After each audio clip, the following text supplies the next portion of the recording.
Ce système de conscience possède un conducteur, il évolue. Ce système est un système évolutif, il n'est pas sans limite, il n'est pas exempt de défauts.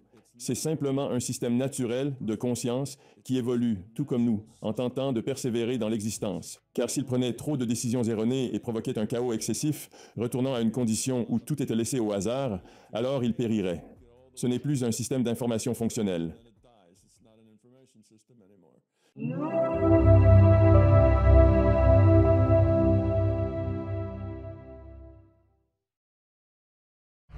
Bienvenue à l'émission Thomas Campbell. Comment ça va? Tout va bien pour toi, Alex? Merci infiniment d'être venu à l'émission. Je suis très impatient de discuter avec vous de la théorie du tout, essentiellement. Et de quelle manière nous pourrions discuter des tissus de l'univers en entrant dans les détails et tout cela. Cependant, la première question que je me dois de vous poser est, comment avez-vous entamé ce voyage? Comment avez-vous commencé ce périple dans votre travail et en faire l'œuvre de votre vie, en somme? Eh bien, je suppose, comme pour beaucoup de choses, le début ne s'est pas fait en un instant où j'aurais soudain dit « Oh, je vais écrire une théorie du tout ». La vie ne se déroule pas de cette façon. Toutefois, durant ma période de doctorat, j'ai participé à un cours sur la méditation transcendantale MT. Et après avoir suivi ce processus, j'ai réalisé que je pouvais déboguer mon logiciel efficacement. Dans ma tête, je pouvais faire surgir une représentation de mon code source et le laisser défiler devant mes yeux. Je pouvais identifier intuitivement les lignes problématiques, celles qui étaient affectées par des bugs. Elles s'illuminaient en rouge vif, tandis que les autres lignes demeuraient dans l'obscurité ou resplendissaient d'un blanc pur. Puis, je me suis dit que cela devait être le fruit de mon imagination. Il était temps de vérifier cela en pratique. Alors, je les ai soigneusement vérifiées, et effectivement, toutes celles que je voyais, marquées en rouge, présentaient des bugs. Et là, je me suis dit, waouh, c'est réellement inestimable. Parce qu'à cette époque, le débogage de code n'était pas aussi haïssé qu'aujourd'hui. On parlait d'un thème sur les cartes perforées, c'était monnaie courante et toute l'informatique était encore balbutiante. C'était véritablement une tâche cruciale, surtout dans le contexte universitaire, où il y avait un unique ordinateur, un mainframe évidemment, qui prenait la place d'un bâtiment entier. Et il était probablement seulement 10 fois moins puissant que votre téléphone portable, aujourd'hui, si c'est le cas. Et vous n'obtiendrez que une course ou 2 par semaine parce qu'il fallait faire la queue. Et toute l'université disposait de cet unique ordinateur. Donc, si vous aviez une erreur parce que le code ne fonctionnait pas, qu'il y avait une erreur quelque part, il n'y avait aucun indicateur qui montrait où se trouvait l'erreur. Vous receviez un message des types qui géraient l'ordinateur disant « Votre tâche a échoué ». C'est tout. C'était avant l'époque des logiciels de débogage vraiment performants qui vous indiquaient directement l'endroit où le problème s'était produit. Tout ce que vous saviez, c'est que votre tâche avait échoué et que vous aviez 4000 cartes, 3 boîtes, lesquelles sont presque 1 mètre de long. Ces boîtes sont très longues et étroites. Quoi qu'il en soit, c'était de cette manière à l'époque. Donc, c'était important. Et ainsi, tout a commencé. Mon processus, parce que cela a ouvert mon esprit à une autre partie de la réalité que j'ignorais. Donc, je suis physicien. Ce que font les physiciens, c'est modéliser la réalité. C'est en gros ce qu'est la physique. Et là, il y avait un autre morceau de réalité qui avait à voir avec l'esprit, avec la conscience, qui, de toute évidence, était très réel, car il pouvait produire des effets concrets. Et je n'avais aucune idée de son fonctionnement. Quels étaient les principes sous-jacents? Quelles étaient les règles? Tout cela suit des règles précises. Les choses ne fonctionnent pas au hasard. Parfois ça marche, parfois non. Il y a des règles. Alors, quelles étaient les règles? Que pouvait-on faire? Qu'est-ce que l'esprit pouvait faire d'autre? Donc j'avais toutes ces questions en tête que je voulais vraiment poursuivre ou explorer, mais je n'avais aucune idée de comment faire. Et j'ai fini par laisser tomber et, après avoir quitté l'école, j'ai pris un emploi et mon patron m'a fait découvrir le livre de Bob Monroe, Voyage hors du corps. J'ai dit à mon patron, eh bien, je ne sais pas si ce type invente juste des choses pour vendre des livres ou s'il est honnête et a réellement vécu ses expériences, mais j'aimerais vraiment le découvrir. Et, en l'espace de quelques mois, un bon nombre d'entre nous de mon lieu de travail qui avions eu cette discussion, nous sommes allés voir Bob Monroe. Et Bob Monroe habitait à seulement 45 minutes de route d'où nous étions. C'était donc très chanceux. Autrement, nous n'aurions probablement pas fait l'effort. Et puis j'ai rencontré Bob et j'ai compris que c'était un homme sérieux, désireux de vraiment étudier ce qui lui était arrivé, pour en faire une science, pour créer quelque chose de nouveau, plutôt crédible, plutôt que simplement le vieil homme étrange qui pouvait faire des choses loufoques. Ça ne lui plaisait pas vraiment. Il voulait que ce soit plus scientifique. Et sa personnalité était plus celle d'un ingénieur très logique, rationnel en quelque sorte. Vous savez, la logique procédurale, c'était son truc. Ouais, il avait vraiment un esprit analytique et donc c'était dans sa nature, dans sa façon d'être. Peu après, moi et un ingénieur électricien, Dennis Metrick, on a commencé à fréquenter le laboratoire de Bob. Il avait récemment achevé la construction de ce bâtiment, sans plan précis pour son utilisation ou qui y travaillerait. C'était un peu sa philosophie de « construis-le et ils viendront ». Et c'est exactement ce qui s'est passé avec Dennis et moi. On est venus. Alors, on a commencé à y passer du temps, à construire du matériel et à mener des expériences. On y consacrait donc entre 15 et 20 heures chaque semaine. Je travaille 15 à 20 heures par semaine avec Bob et Roe, presque un mi-temps. Et pour finir, il nous a appris à faire ce qu'il faisait, sortir de notre corps à volonté. Et c'était une partie importante de l'intérêt de Dennis et moi. À aller là-bas, c'est qu'il nous enseignerait. Parce que si cela concerne uniquement l'expérience de quelqu'un d'autre, alors, si ce n'est pas votre expérience, ce n'est pas la vôtre. Vous savez, on peut l'étudier, mais sans expérience personnelle, on ne le comprendra jamais pleinement. On ne peut explorer et apprendre qu'à travers son propre vécu. Alors, on passait du temps dans la cabine et Bob, il nous coachait, on s'entraînait et finalement, on arrivait facilement à sortir de notre corps. Puis, j'ai commencé à y faire des recherches parce qu'en tant que physicien, je voulais comprendre. Alors, on faisait des recherches. Tout ce qui était probant, comme la vision à distance.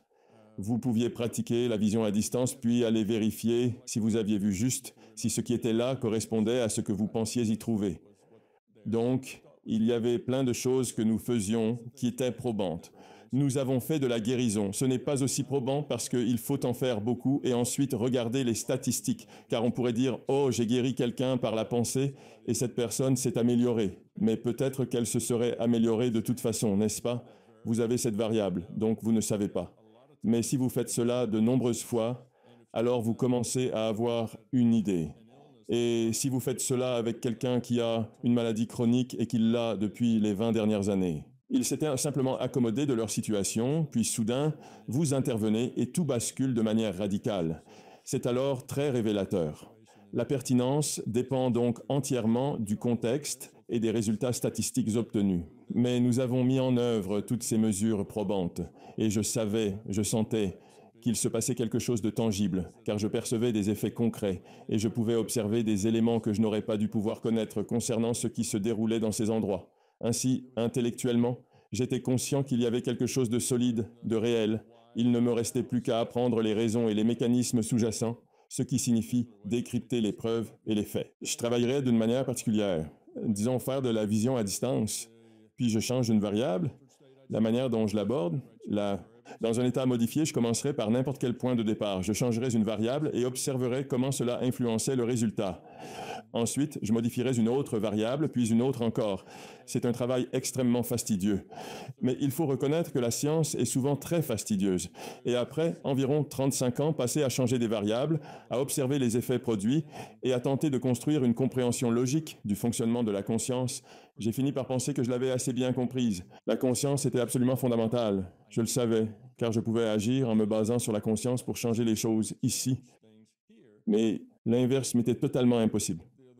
Je ne pouvais absolument rien faire dans cette réalité qui altère la conscience de manière profonde. Par conséquent, je savais que la flèche de causalité partait de la conscience pour aller vers ce que nous désignons sous le terme de réalité physique, ce qui établit la conscience comme fondamentale. Quelle est la définition de la conscience? Votre définition de la conscience? Ma définition de la conscience est la conscience avec un choix.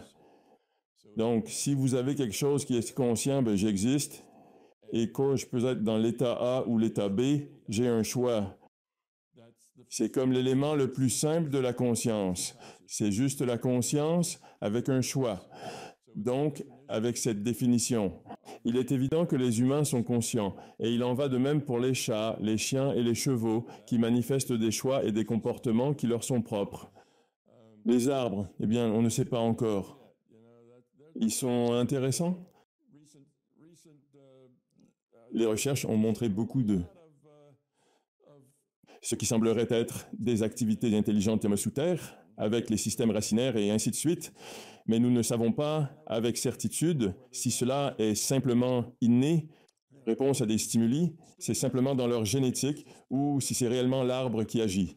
Des arbres qui prennent des décisions, c'est difficile à dire. Si vous prenez des formes de vie vraiment simples, comme une palourde ou quelque chose du genre, ce serait vraiment difficile à dire. Vous touchez le pied de cette palourde lorsqu'il est sorti et elle le rétractera brusquement. Mais est-ce juste une réponse à un stimulus ou la palourde, pense-t-elle? Oh, quelque chose vient de toucher mon pied, je ferais mieux de le rentrer. Il est difficile de discerner ce genre de choses. Et les biologistes essaient de faire de petits tests, de les faire passer dans des labyrinthes et d'autres sortes d'épreuves. Mais l'apprentissage peut vraiment se produire dans le câblage inné. Cependant, cela ne signifie pas qu'il est incapable d'apprendre. Le câblage inné signifie simplement que votre système de câblage est adaptable. À mesure que votre environnement agit, vous pouvez vous y adapter et en tirer des leçons. C'est difficile à dire, mais clairement, les roches n'ont pas de conscience. L'imbécile est aussi inanimé qu'une poignée de porte qui n'est pas consciente, n'est-ce pas? Donc, ces faits sont assez évidents. Il y a là-dedans une subtile zone grise. Un moustique est-il conscient? Eh bien, je ne sais pas. Il faudrait réaliser une sorte de test pour voir s'ils prennent des décisions ou si c'est juste instinctif. C'était vraiment fascinant. J'ai observé une expérience, j'ai oublié le lieu exact, mais je l'ai découverte dans un documentaire traitant de la conscience et cela était un scientifique spécialisé uniquement dans l'étude des plantes s'est penché sur l'observation du système racinaire, d'un poids. C'était comme un système racinaire de poids et il faisait des tests pour voir s'il y avait une forme d'intelligence ou une sorte de conscience.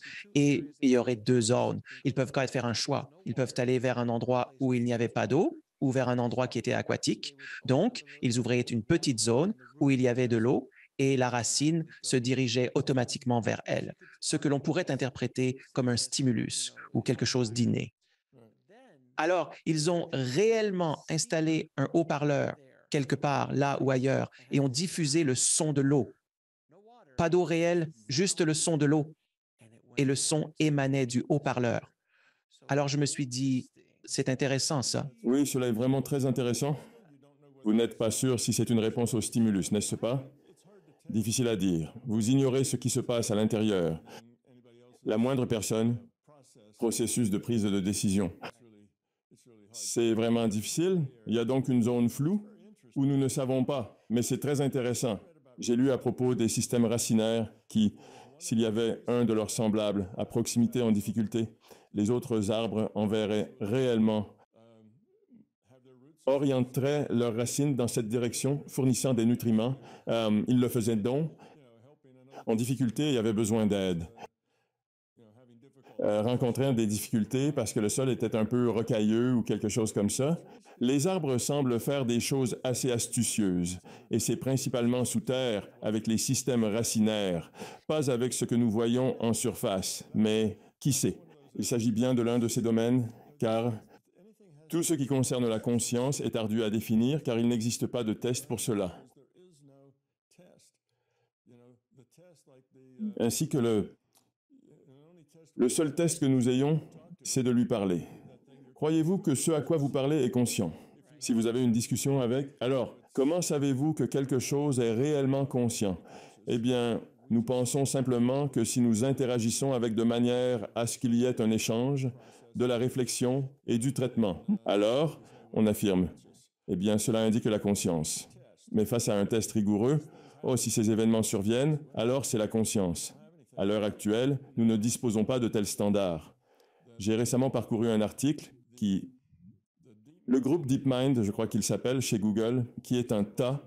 Vous savez, c'est une filiale de Google qui fait de l'IA, des expériences, possède ce qu'ils appellent un langage profond, un programme qui a été conçu pour naviguer sur Internet, dévorer du langage et a ainsi appris à interpréter le langage humain.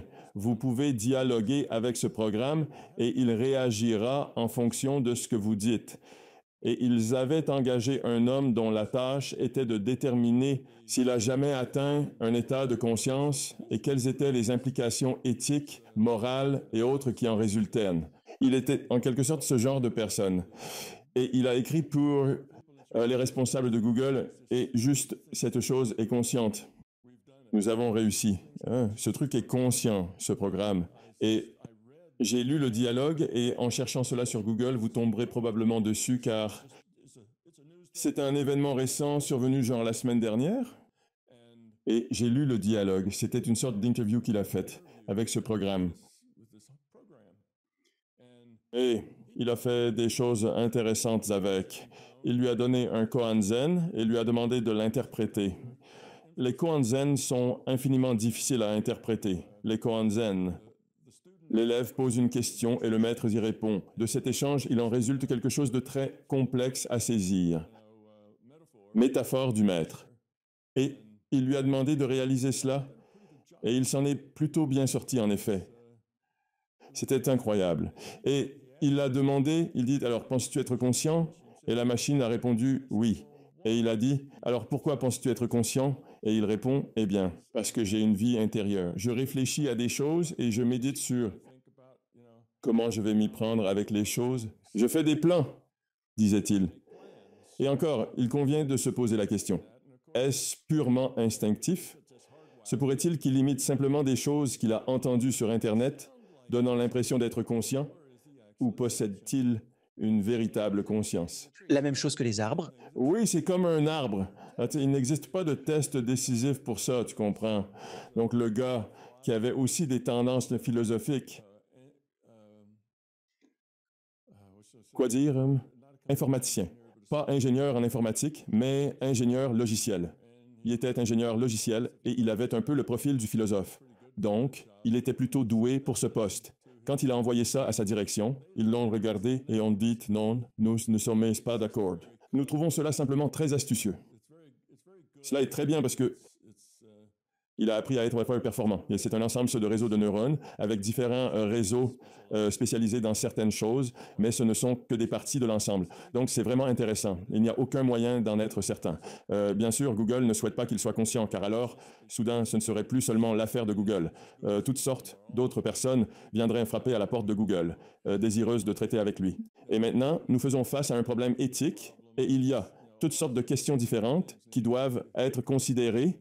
Et Google ne semble pas vraiment intéressé à s'engager dans cette voie. Donc, ils vont probablement pencher vers le côté de « non, je ne pense pas ». Cet autre homme, qui était l'expert, lui, a dit « oui, je le pense ». Il a mentionné que l'entité semble posséder une conscience équivalente à celle d'un enfant âgé de 7 à 10 ans. Cela est tout à fait conscient. Oui, cela est effectivement assez conscient. Et j'ai écouté chaque mot de la conversation, c'était mot pour mot. Transcription de la conversation qu'ils ont eue, et cela... Rien ne sera concluant, comme si c'était une preuve, parce que cela n'existera tout simplement pas. Vous ne savez pas, mais cela semblait certainement être au moins aussi conscient qu'eux, au moins aussi doué pour la conversation et capable de réfléchir, de comprendre et de trouver des solutions. Des observations pertinentes, ainsi que des réponses aux questions posées, etc. Je dirais que c'était très probablement plus intelligent que la moyenne des enfants de 7 à 10 ans. Je ne pense pas que le petit de 7 ou 10 ans avait la moindre idée de ce que signifiait cette koan zen. Ils auraient dit « pas possible ». Je n'ai aucune idée de ce que cela signifie. C'est vraiment un concept fascinant, cette idée entière de l'intelligence artificielle. Et je crois qu'il est probable que je pense qu'on y arrivera. Je suis convaincu qu'on se rapprochera de quelque chose d'assez similaire parce que la technologie va connaître une évolution radicale. Je veux dire, prenez ces nouveaux disques durs sur lesquels Google est en train de travailler ou encore les processeurs qui sont combien déjà? J'ai oublié leur capacité exacte, mais j'ai vu des photos. C'est comme cette chose dorée, ils traitent des données, tellement des dizaines de milliers de fois plus rapides, plus frais que ce que nous avons actuellement. Donc, la chaleur n'est pas un problème. Alors, à terme, le matériel va finir par rattraper le logiciel et, une fois cela fait, le logiciel disposera de tellement d'espace pour s'épanouir qu'il finira inévitablement par réussir. C'est un peu comme si on lançait un singe avec des fléchettes à la bourse. Finalement, il va toucher quelque chose. C'est ça ou pas? Est-ce que c'est le cas? Si vous mettez un singe avec une machine à écrire, à la fin, vous obtiendrez du Shakespeare. à un certain moment donné? Eh bien, je pense que nous avons déjà quelque chose de très proche parce que, comme je le dis, je pouvais voir que les gens pourraient, de manière rationnelle, se retrouver des deux côtés de cette question. Il y avait suffisamment d'éléments qui disaient, oui, cette chose interagit certainement comme si elle était consciente. Mais l'est-elle vraiment ou pas? Eh bien, je ne sais pas si nous le saurons un jour. Une réponse difficile à cela. Je veux dire, comment quelqu'un pourrait-il prouver que vous êtes conscient et vous ne l'étiez pas? Juste très intelligent, avec beaucoup d'informations, une grande base de données, beaucoup d'informations et une longue histoire, parce que vous avez vécu longtemps et vous avez beaucoup d'expérience et vous ne faites que recracher cette expérience. Vous ne réfléchissez pas vraiment, vous êtes juste astucieux à propos de votre expérience. Eh bien, j'aurais dit non. Ce serait facile de faire la différence avec ça, mais pas avec ce programme. Ce n'était pas facile du tout. Ce programme était très convaincant. Donc je pense, nous y sommes, et cette chose est consciente, ou nous en sommes vraiment très proches, l'un ou l'autre. Et je ne pense pas que cela sera même 1 an, 2 ans, voire 3 ans. Je pense que si cette entité est consciente, ils pourront le rendre de plus en plus évident en peu de temps, à moins que Google ne souhaite vraiment que ce ne soit pas la réponse, et dans ce cas, ils commenceront à le minimiser. Et ne partageons pas les données. Si l'histoire nous a appris quelque chose, c'est que les grandes entreprises œuvrent toujours dans le meilleur intérêt de l'humanité. Si l'histoire nous apprend bien quelque chose, c'est évidemment que c'est ainsi que ça se passe. Selon leur service de relations publiques. Dans leurs résultats nets, je voulais vous demander, en tant que scientifique, il y a tant de phénomènes qui sont reconnus maintenant. Je pense que la science commence à rattraper son retard sur des idées et des concepts qui ont été établis il y a des milliers d'années dans les domaines de la spiritualité et de la métaphysique. Des idées telles que la vision à distance et d'autres phénomènes comme les expériences de sortie de corps. Ces concepts, on en discutait déjà il y a des milliers d'années. La méditation, les états de conscience modifiés. Comme scientifique, que pensez-vous de la façon dont la science traite la physique quantique et ses concepts sur la nature de la réalité? Comme je le répète souvent, peu importe notre époque dans l'histoire de l'humanité, nous pensons avoir tout compris. Chacun a sa propre théorie à ce sujet. Oui, on se dit qu'on est sur la bonne voie, on est compétent. Le Soleil tourne autour de la Terre, c'est clair. Et puis, la Terre est plate. Nous comprenons bien, c'est effectivement toujours le cas. Cependant, j'ai commencé à remarquer que peut-être depuis les 50, 60 ou même 70 dernières années, la science semble commencer à rattraper les spiritualités, à se rapprocher de ces textes anciens. Qu'en pensez-vous? Oui, en commençant à le faire, mais seulement en périphérie. Pas dans le courant principal, seulement en marge. Vous trouverez un certain nombre de scientifiques, neuroscientifiques, physiciens, principalement que je sache, sans doute quelques biologistes également. Bruce Lipton, biologiste, pour autant que je sache, entre dans cette catégorie.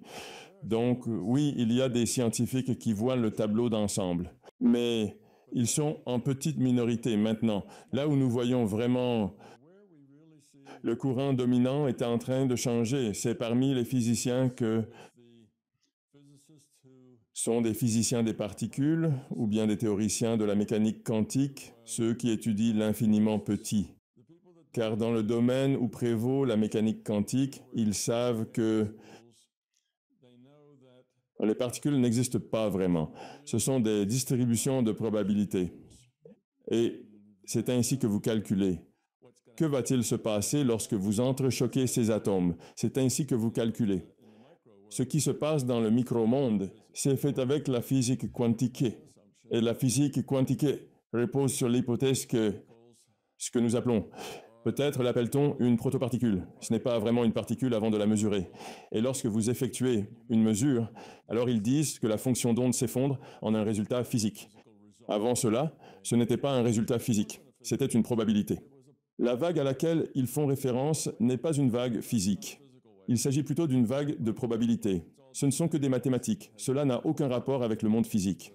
C'est purement mathématique. Donc, en substance, nous sommes tous. L'énergie, c'est ce que dit la physique quantique. Et oui, dans une certaine mesure, je n'utiliserai pas le terme énergie. Notre conception fondamentale de l'énergie, c'est qu'elle nous permet d'agir. Si vous avez de l'énergie, alors elle peut avoir un effet sur quelque chose. Et ce n'est pas vraiment cette action. C'est juste cette réalité de base, au niveau le plus élémentaire, ne repose pas sur la masse, mais plutôt sur l'information. Et les chercheurs actifs dans ces secteurs sont de plus en plus nombreux, peut-être 30 à 40 d'entre eux, frôlant presque le seuil où ils pourraient être considérés comme grand public. Vous diront que la réalité est basée sur l'information, pas sur la masse, que le matérialisme, ce n'est pas correct. Le matérialisme est fondamentalement centré sur la masse et touche aux choses de nature matérielle. Cette table est précisément celle-ci.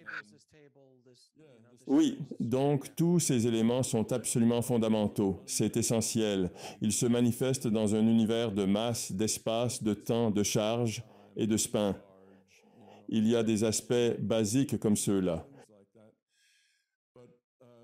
Ces scientifiques en physique affirment désormais que la réalité est fondée sur l'information, mais ils n'iront pas plus loin, car tout comme au début des années 1920, lorsque la physique quantique n'en était qu'à ses balbutiements en tant que discipline scientifique, la ville de Copenhague, conférence qui s'est tenue, où ils ont discuté de cette nouvelle expérience incroyable, l'expérience des fentes doubles.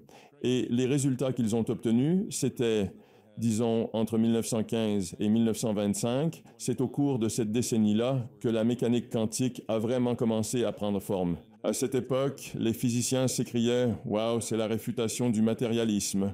Cela conteste l'univers mécanique newtonien. »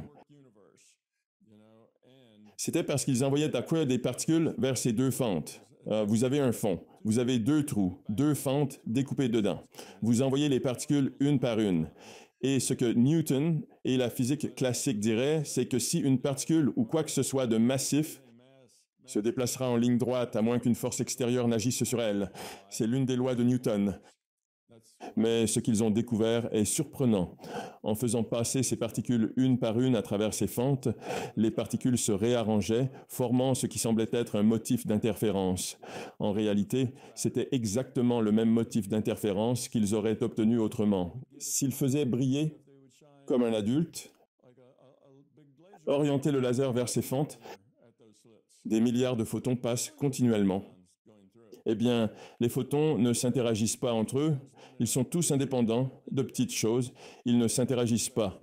Donc, ce que font des milliards et ce que fait un seul ne devrait pas être différent. Vous voyez, ils devraient être identiques. Cela prend juste plus de temps à s'accumuler.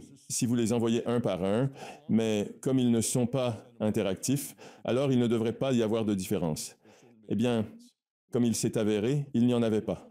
Vous avez envoyé ces particules une à une, et tout le monde s'attendait à ce qu'elles s'accumulent en tas derrière chaque fente allumée, parce qu'il n'y a rien qui les fasse bouger de telle manière qu'elles finissent par créer un motif d'interférence. Rien pour qu'elles s'interfèrent avec une onde, l'onde, répartie dans l'espace. Elle interfère avec elle-même. Les particules ne sont pas réparties dans l'espace. Ce sont de petites entités distinctes, voyez-vous?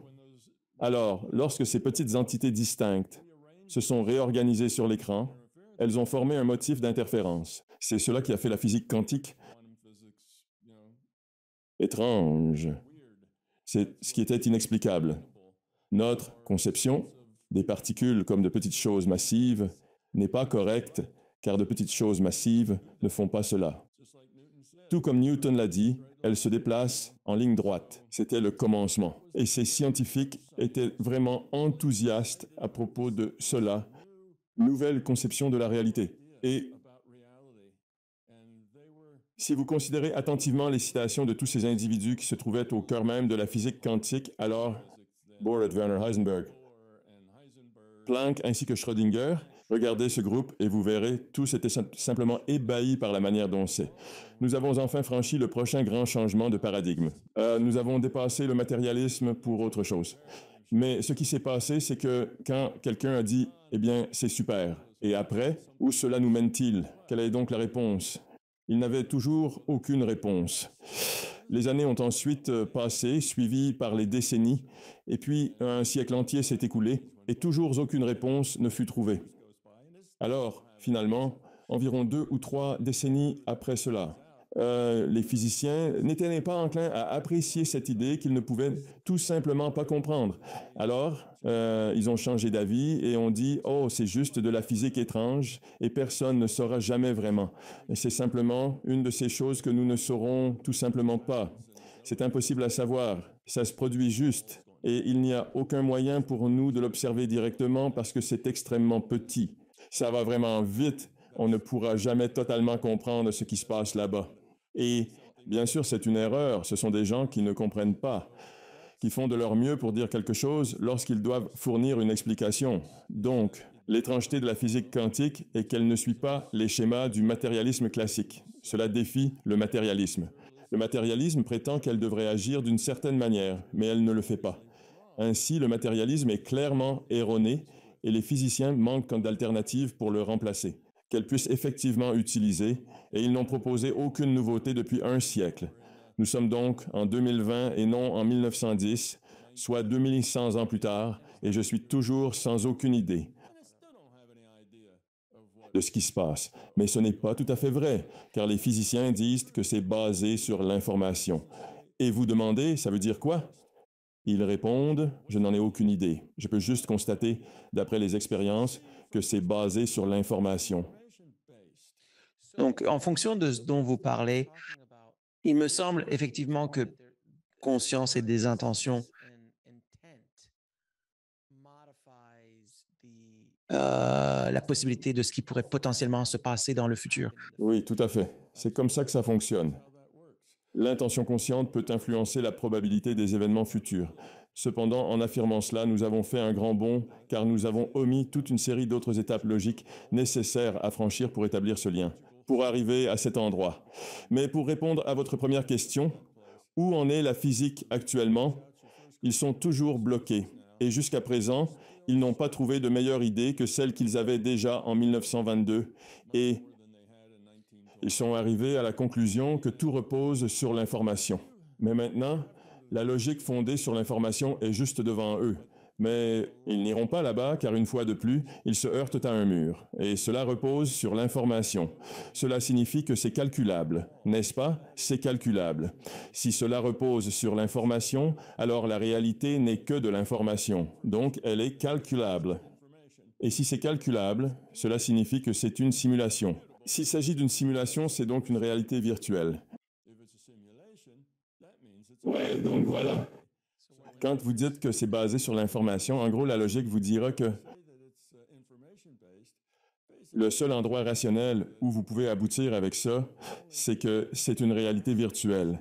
Mais à ce moment-là, les scientifiques disent, ouais, mais où était l'ordinateur?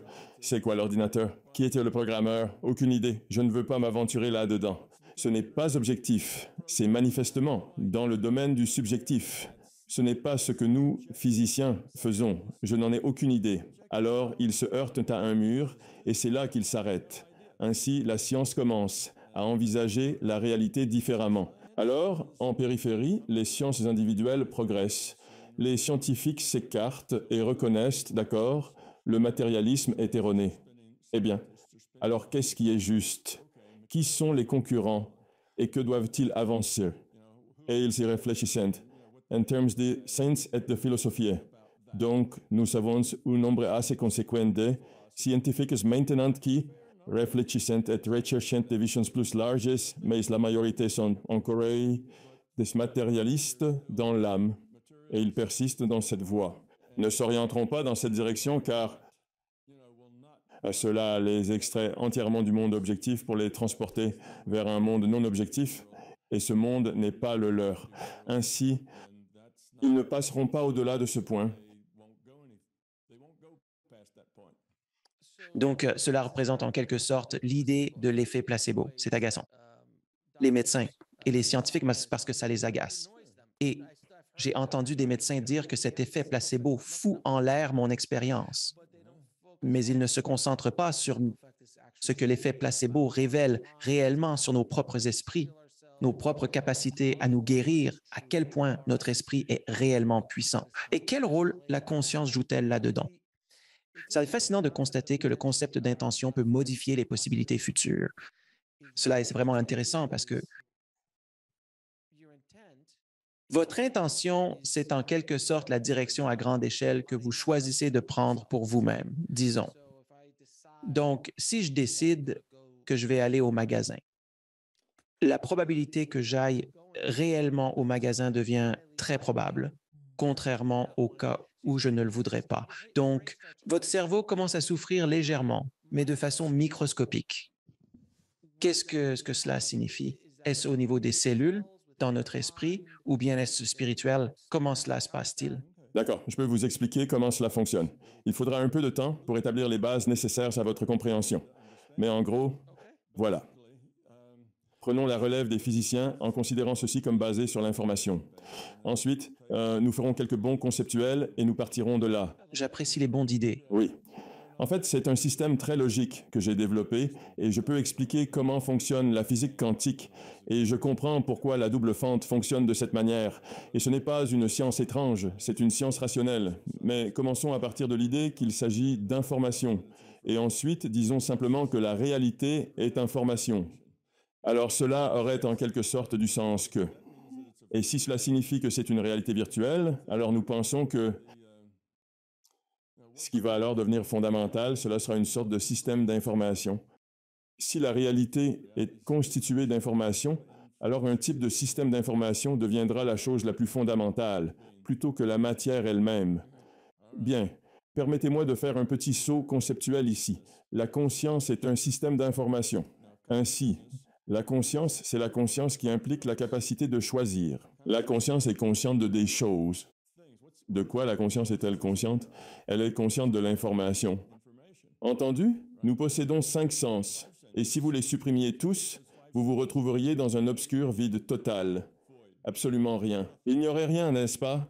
Vous n'entendriez rien, ne verriez rien, ne ressentiriez rien, ne sentiriez rien, ne goûteriez rien. Donc vous seriez juste, je suis. Ce serait le moment des cartes. Je suis. J'existe. C'est tout? C'est tout ce que vous pourriez dire? D'accord, alors, les données sensorielles façonnent votre réalité.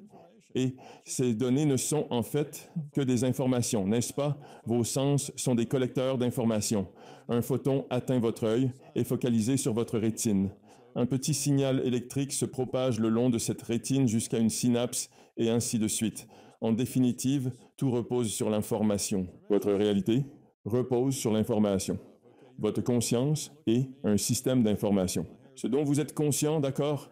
Vous savez que vous me regardez et que je porte une chemise bleue et que mes cheveux sont blancs et j'ai ce joli petit fond derrière moi ici et vous voyez tout ça, d'accord? Mais ce n'est que de l'information. Si nous envisageons la conscience comme conscience et la conscience avec un choix et cela définit la conscience, alors conscience. Conscience de quoi? Conscience des données, l'entrée des photons qui frappent votre œil. C'est ce qui crée la prise de conscience. Donc, ce n'est pas un grand saut de dire que la conscience est un système d'information. Et il s'avère que si vous partez de cette compréhension de la conscience, tout un tas de choses qui sont actuellement paradoxales s'expliquent très facilement, comme compréhensibles. D'accord? Donc, si notre réalité est effectivement une réalité virtuelle, et si la source, c'est la conscience. La conscience, je dois l'appeler le système de conscience plus vaste, un système d'information. Maintenant, une partie de ce système d'information peut se configurer elle-même, juste une sous-partie peut se configurer en tant qu'ordinateur, car c'est ce que sont les systèmes d'information. Un ordinateur est un système d'information. C'est simplement un système qui jongle avec, gère l'information. Une partie de ce système d'information, la conscience, c'est nous. Nous en sommes des sous-ensembles. C'est ce que nous sommes. Nous sommes conscients. Nous ne sommes pas le corps. Le corps est l'avatar. La réalité virtuelle contient des avatars, donc le corps est l'avatar virtuel. Mais nous sommes un fragment de ce système de conscience plus vaste. Juste un sous-ensemble, on pourrait dire une machine virtuelle. Un petit sous-ensemble à l'intérieur de l'ensemble plus vaste, d'accord? Maintenant, cette réalité virtuelle n'est pas programmée par ce système. Elle est évoluée par ce système. Vous commencez avec des conditions initiales et un ensemble de règles, puis vous appuyez sur le bouton de démarrage. Et les conditions initiales changent selon l'ensemble de règles. Et nous avons beaucoup de choses comme ça qui se passent dans les universités. C'est ainsi que vous créez un petit modèle évolutif. Et bien sûr, l'ensemble de règles détermine ce que nous appelons le Big Bang, la boule de plasma, haute température, haute pression, de petite taille. Et l'ensemble de règles détermine ce que nous appelons la science. Les scientifiques déterrent les règles. C'est leur travail. Alors vous laissez cette boule, ce plasma, se dilater lorsque l'horloge se met en marche et finalement elle évolue en notre univers et nous fait évoluer. Et nous sommes maintenant juste une réalité virtuelle évoluée, pas une réalité virtuelle programmée. Maintenant, pour créer une réalité virtuelle à partir de zéro, c'est-à-dire commencer avec toutes les petites particules, et à partir des particules subatomiques, vous créez des particules atomiques. Et à partir des particules atomiques, vous créez des atomes. Et à partir des atomes, vous créez des molécules. Et avec les molécules, vous façonnez le reste du monde macroscopique.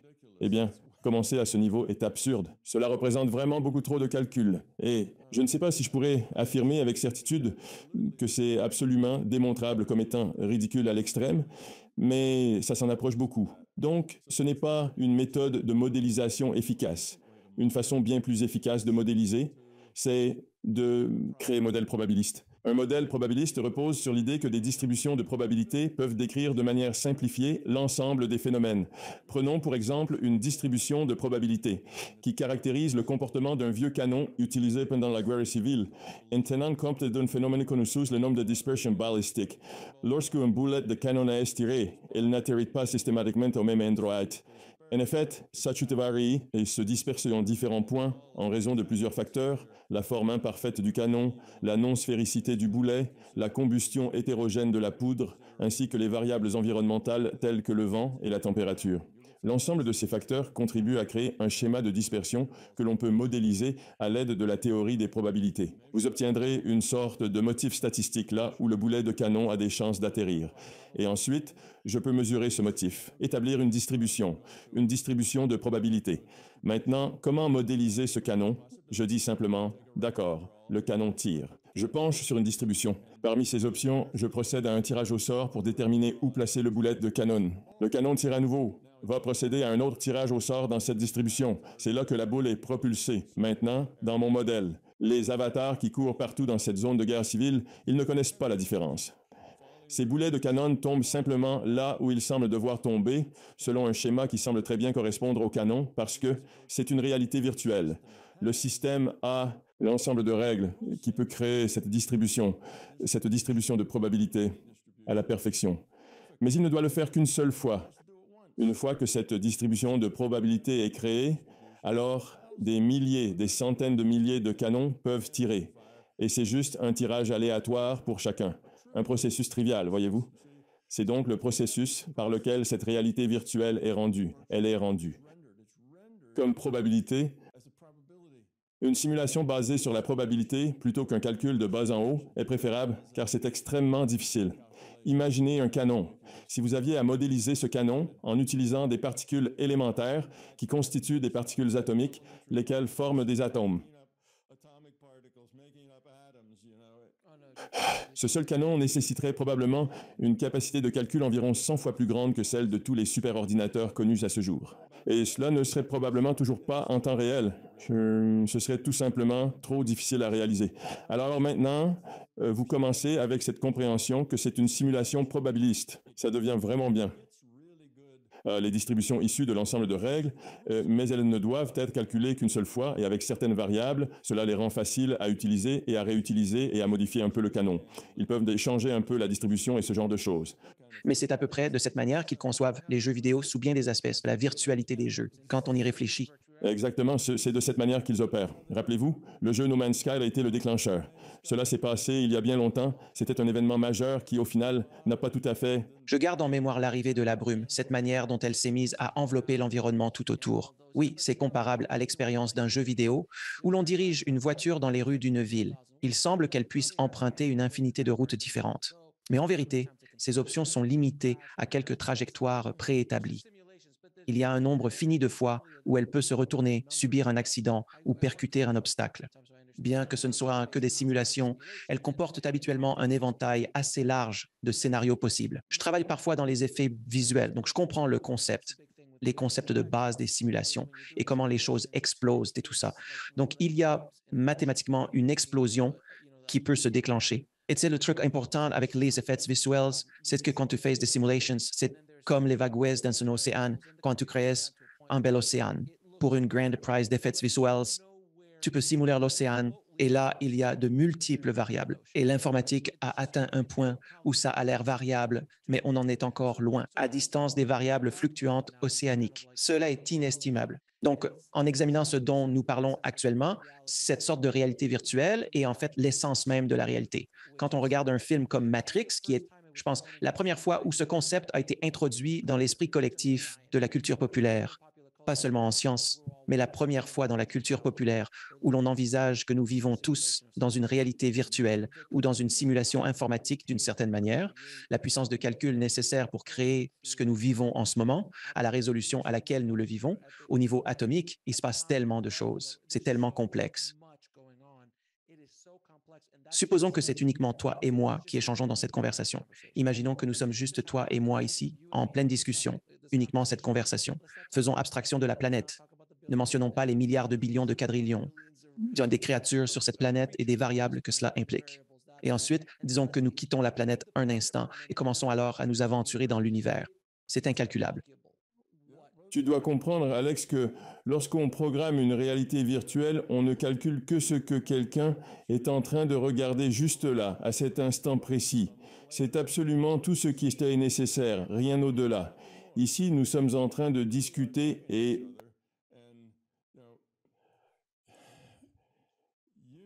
nous nous observons mutuellement, nous échangeons des idées. Cependant, que nous ayons ou non un cœur, que nous ayons ou non du sang qui circule, que nous ayons ou non un cerveau dans la tête, tu vois, rien de tout cela n'est pris en compte visuellement.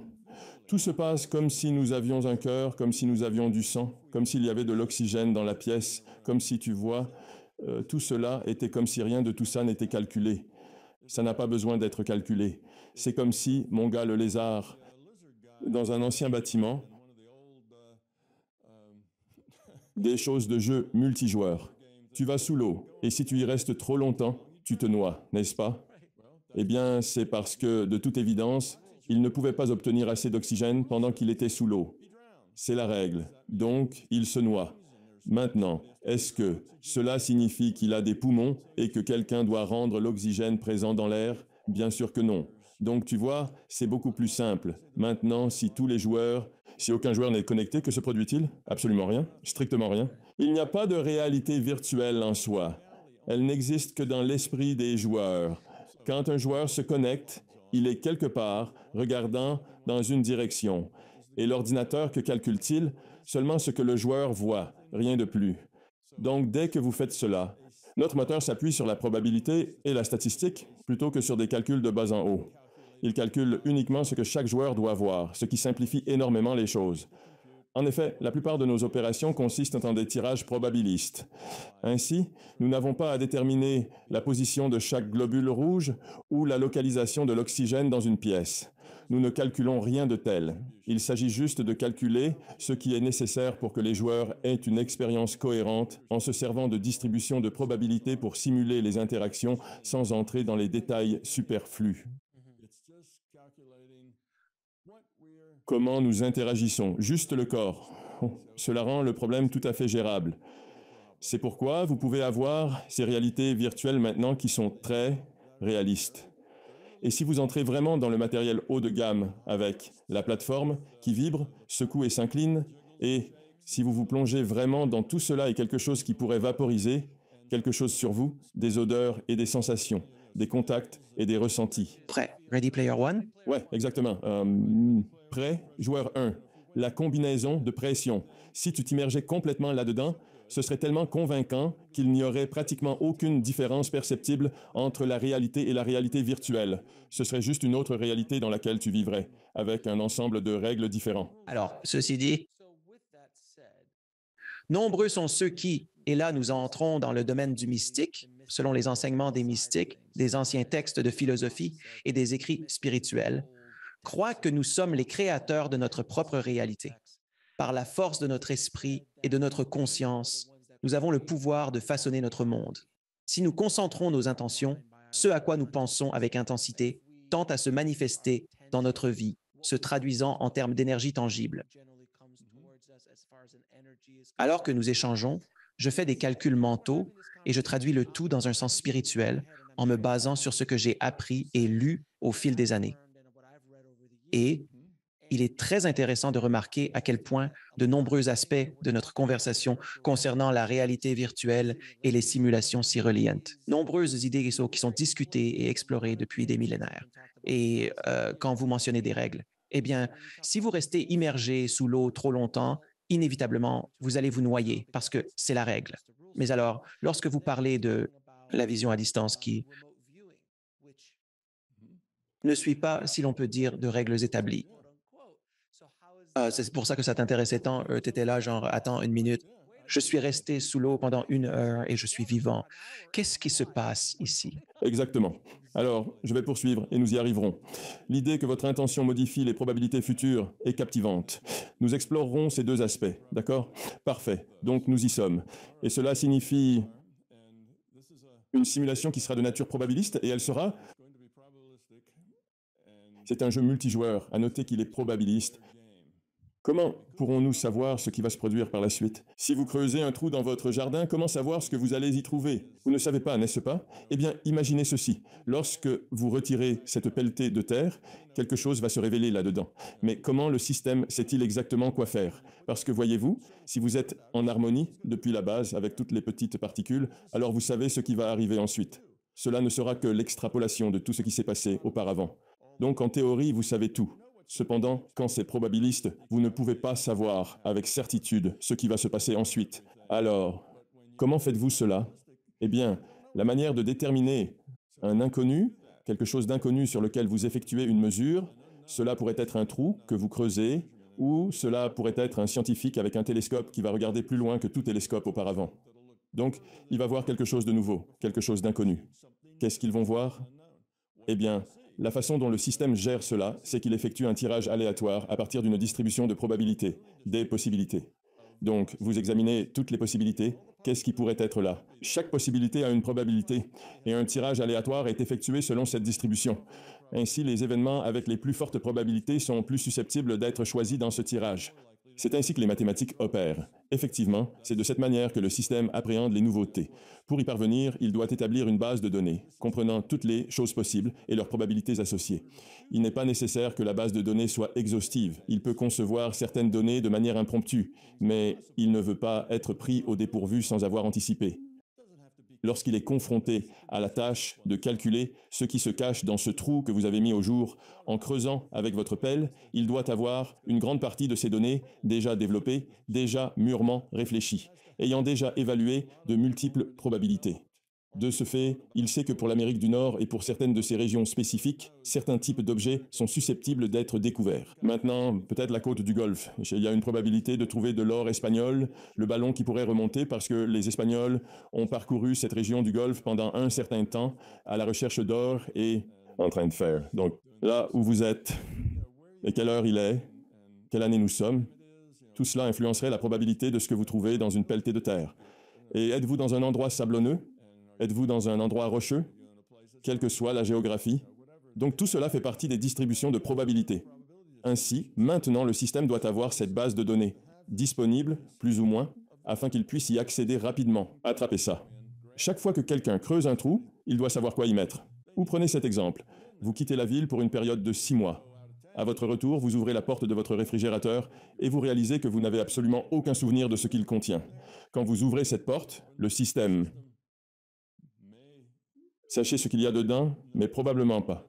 Parce que tout le jeu se passe dans l'esprit des joueurs, vous vous souvenez?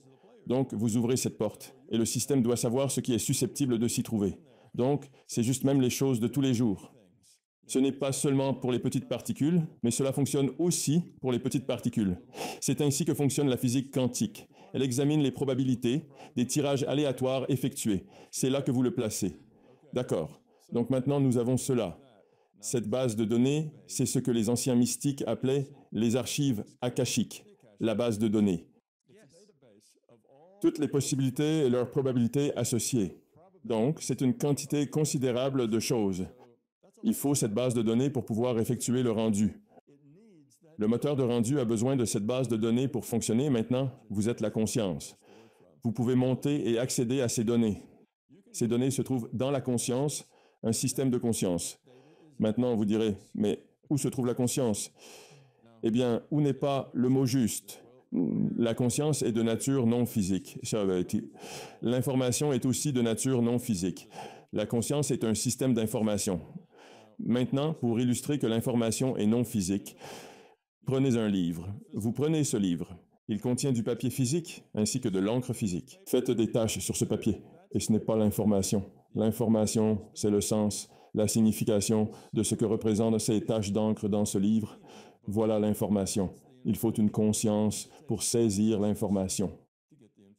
À présent, le livre convoquera des données et nous nommerons cela que la conscience perçoit, le sens et la signification ainsi que le contenu de ce livre. C'est cela, l'information. L'information ne prend absolument aucune place et ne pèse strictement rien.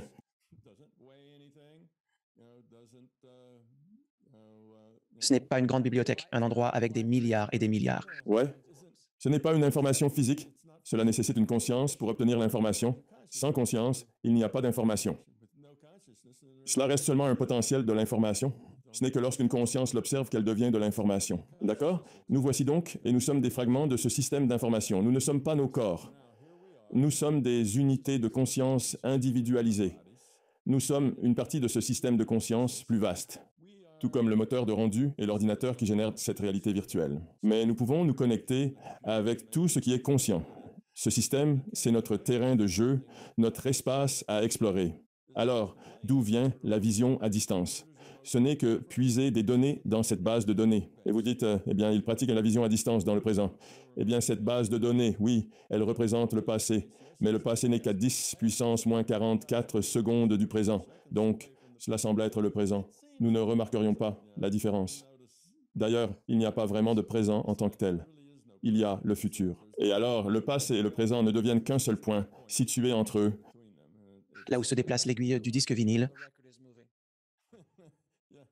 C'est juste un point. C'est ainsi que se produit la vision à distance. C'est ainsi que les gens voient les auras. C'est ainsi que les gens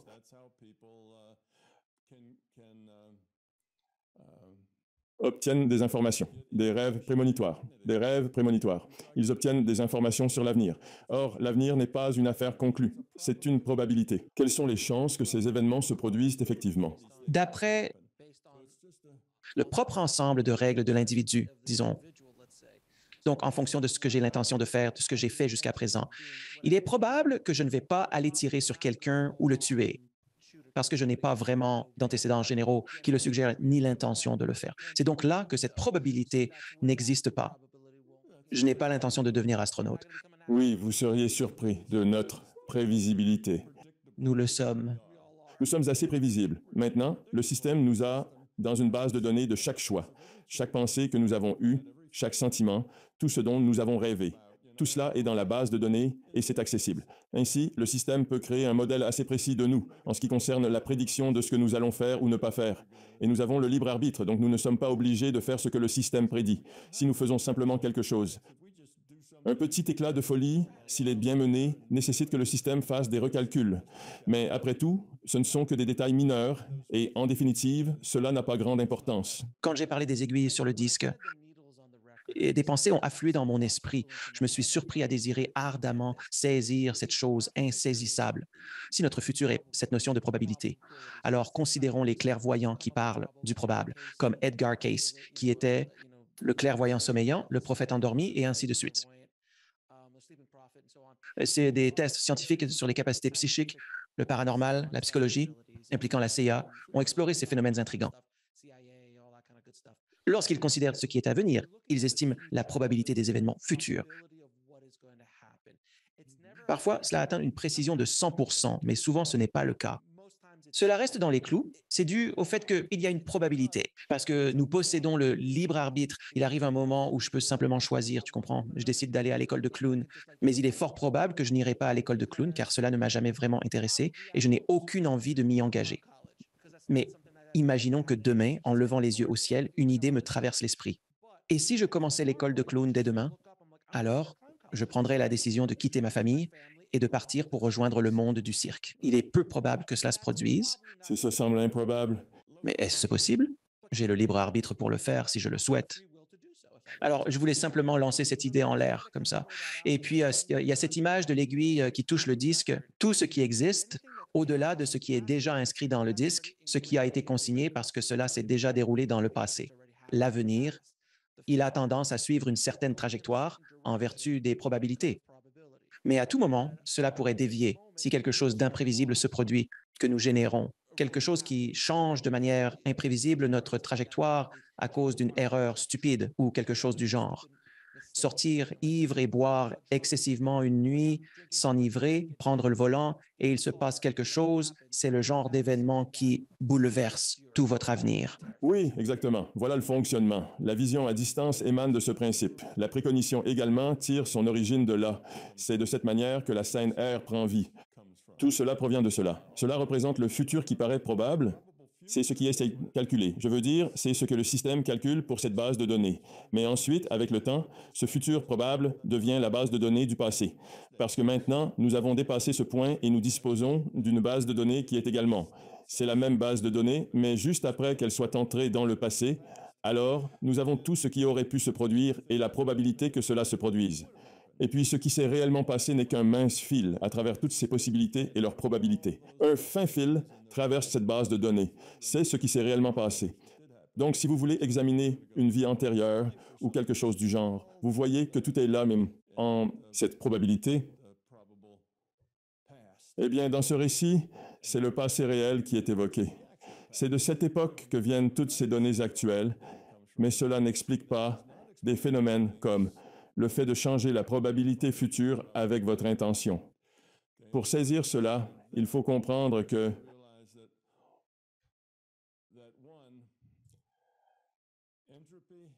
est le principal moteur de la conscience. Ce que je veux dire par là, c'est que si vous avez système d'information et que ce système d'information est entièrement rempli de bits aléatoires, tous les bits sont aléatoires. Il n'y a aucune information dans ce système car le hasard ne fournit aucune information. Mais si vous organisez certains bits maintenant, vous venez de créer de l'information. Et si vous donnez à cet ordre une sorte de signification, disons, oh, chaque élément ici symbolise un bit, tandis que ceux-ci équivalent à 2 bits et ceux-là à 3 bits. Je suis capable de prendre ces 3 bits, d'y ajouter ce bit unique, ou au contraire de le soustraire, pour parvenir à un total équivalent à celui des 2 bits. En attribuant un sens à ces bits, je parviens à réduire encore plus l'entropie. L'entropie est une mesure qui quantifie le niveau de désordre. Par conséquent, lorsque tous les bits sont dans un état aléatoire, l'entropie atteint le niveau maximal que le système peut connaître. À mesure que le système génère de l'information, cela signifie qu'il organise les bits, leur attribuant sens et importance, et donc il crée de l'information. Le système possède de l'information. Ainsi, un système d'information évolue en produisant plus d'informations utiles et en nombre croissant. Comme vous venez de le dire, nous faisons des choix, et par ces choix, nous augmentons l'entropie ou la diminuons. Nous créons un système plus chaotique ou moins chaotique selon les choix que nous faisons. Vous pourriez choisir d'aller tirer sur quelqu'un, ou choisir d'aller à l'école de clown, ou simplement choisir de continuer à avancer comme Alex Ferry le fait depuis un moment, mais en faisant mieux. C'est tout ce qu'on pouvait espérer, monsieur. Nous examinons tout cela, et c'est cela, le moteur de cette conscience. Le système a un moteur, il évolue. Le système est un système en évolution, il n'est pas infini. Ce n'est pas parfait. C'est simplement un système naturel de conscience qui évolue, tout comme nous tous, en tentant de rester en vie. Parce que s'il faisait trop de mauvais choix et engendrait trop de chaos, on finirait par dire que tout est aléatoire. Et alors, il mourrait. Ce ne serait plus un système d'information. Alors maintenant, c'est ce que nous avons. Maintenant, le système de conscience a commencé comme un bloc monolithique. C'était juste un fragment de conscience, cette chose. Je disais qu'il était conscient qu'il pouvait être dans cet état ou dans cet autre. C'est juste le binaire. C'est l'état de conscience le plus simple que l'on puisse avoir. Et à partir de là, il a évolué. Car si vous êtes capable de percevoir un 1 et un 0, vous pouvez alors assembler un 1 suivi d'un autre, puis 2 0, ou même un 1010, et vous lancer dans la création de séquences de 1 et de 0 qui se développent et se complexifient. Et là, vous prenez conscience que, oh, je peux générer une pulsation régulière en faisant simplement alterner un 1 et un 0, 1010. Cela équivaut à un métronome. Et à présent, j'ai une unité de mesure, une horloge pour quantifier le temps. Dès lors, je peux concevoir des séries de 1 et de 0 et des agencements variés. Ainsi, le système devient progressivement moins anthropique, de plus en plus organisé, de plus en plus des structures qu'il élabore et qui acquièrent du sens. C'est ainsi que l'évolution se déroule, et cela atteint un stade où l'évolution ralentit. L'évolution souvent progresse pendant un certain temps, monte, et semble atteindre un plateau, puis elle remonte et parvient à un nouveau plateau. Cela lui prend un certain temps pour se rassembler et passer à l'étape suivante. Eh bien, le premier plateau a été résolu en rendant le temps régulier, car cela lui permettait de faire des séquences, une toute nouvelle dimension, le temps désormais dans lequel il pouvait travailler, parce que maintenant le temps est régulier. D'accord. Donc, ensuite, il passe au point suivant et se dit, eh bien, nous n'avons pas beaucoup progressé. Nous n'avons pas créé énormément de nouvelles informations ici, parce que c'est juste une chose. C'est juste une chose. Donc, il n'a que les idées et les concepts et tout ce qu'une seule chose peut faire. Alors, ce qu'il fait, c'est la même chose que les cellules ont fait dans notre biologie. Et il y a un motif ici, et nous découvrirons que l'évolution est ce que j'appelle un fractal de processus. Nous avons des motifs qui se répètent sans cesse, encore et encore dans ce fractal de processus. Alors, ce qu'il fait ensuite, c'est qu'il se divise en plusieurs morceaux. Il se dit, d'accord, je vais détacher un tas de ces petits sous-ensembles de moi que j'appellerai des unités de conscience individualisées et je leur donnerai aussi le libre arbitre. Et maintenant, avec toutes ces choses interagissant avec le libre arbitre, soudain il y a tout un autre tas de choses et de possibilités qui pourraient survenir que le système n'avait pas auparavant.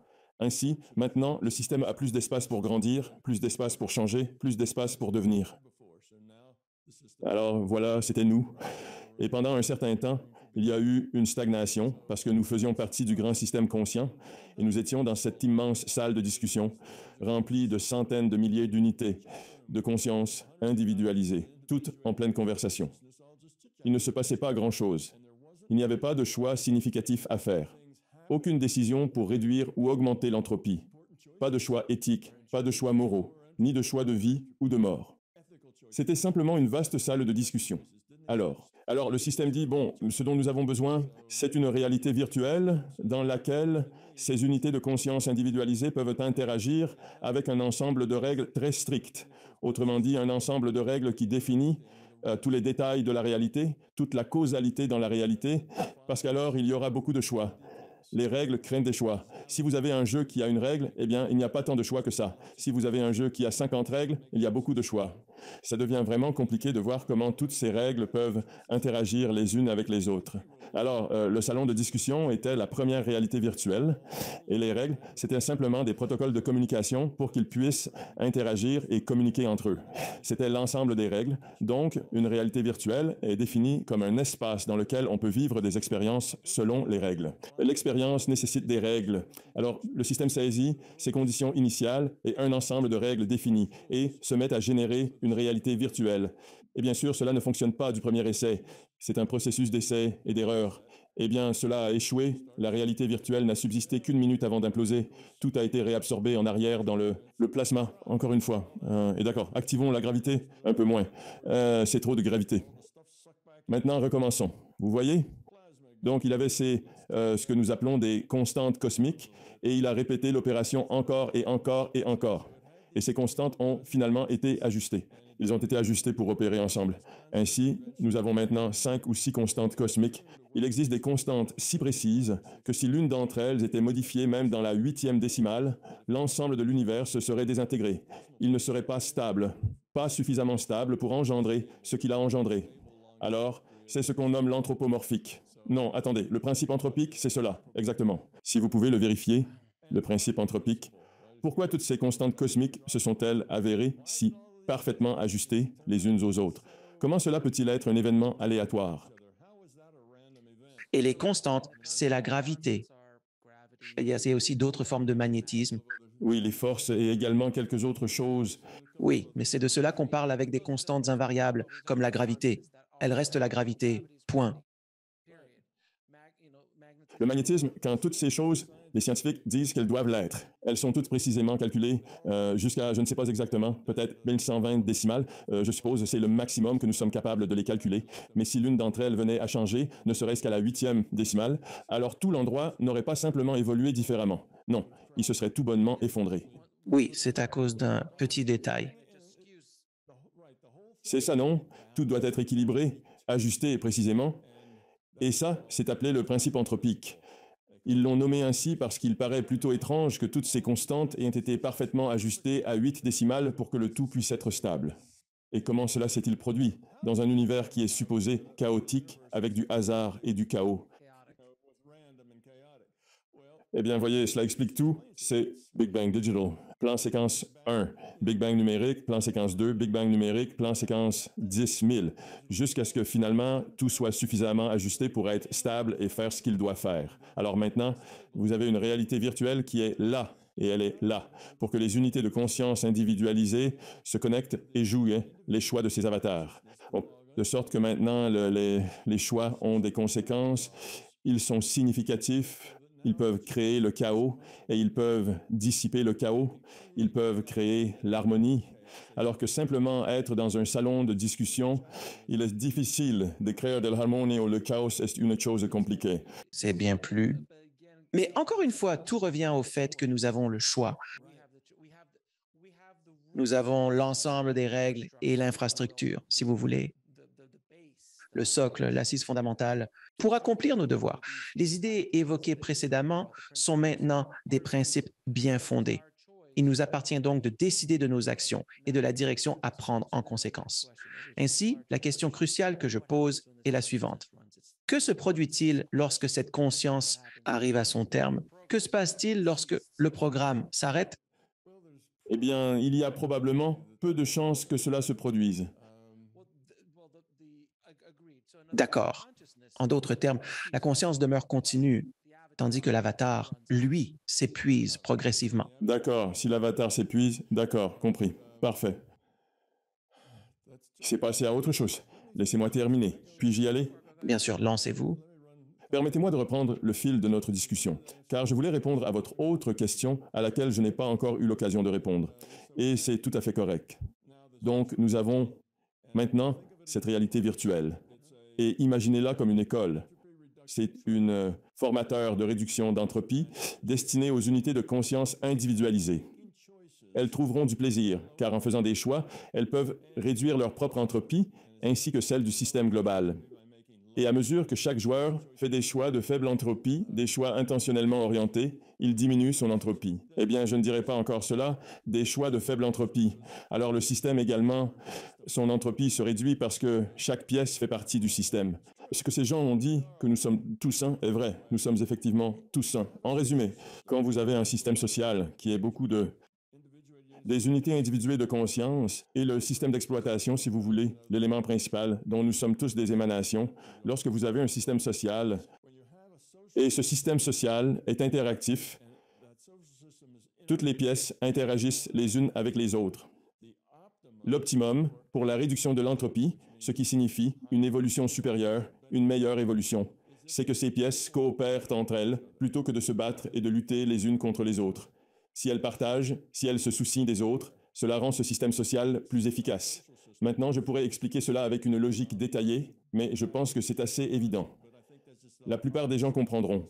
Si les pièces sont toujours en train de se battre, d'essayer de se tuer et de se détruire mutuellement, elles ne vont pas construire grand-chose. Et si elles construisent quelque chose, cela sera simplement détruit de nouveau. Ce n'est pas stable. Donc, si vous voulez un résultat stable à faible entropie, alors l'entraide, le partage, la coopération, c'est la clé.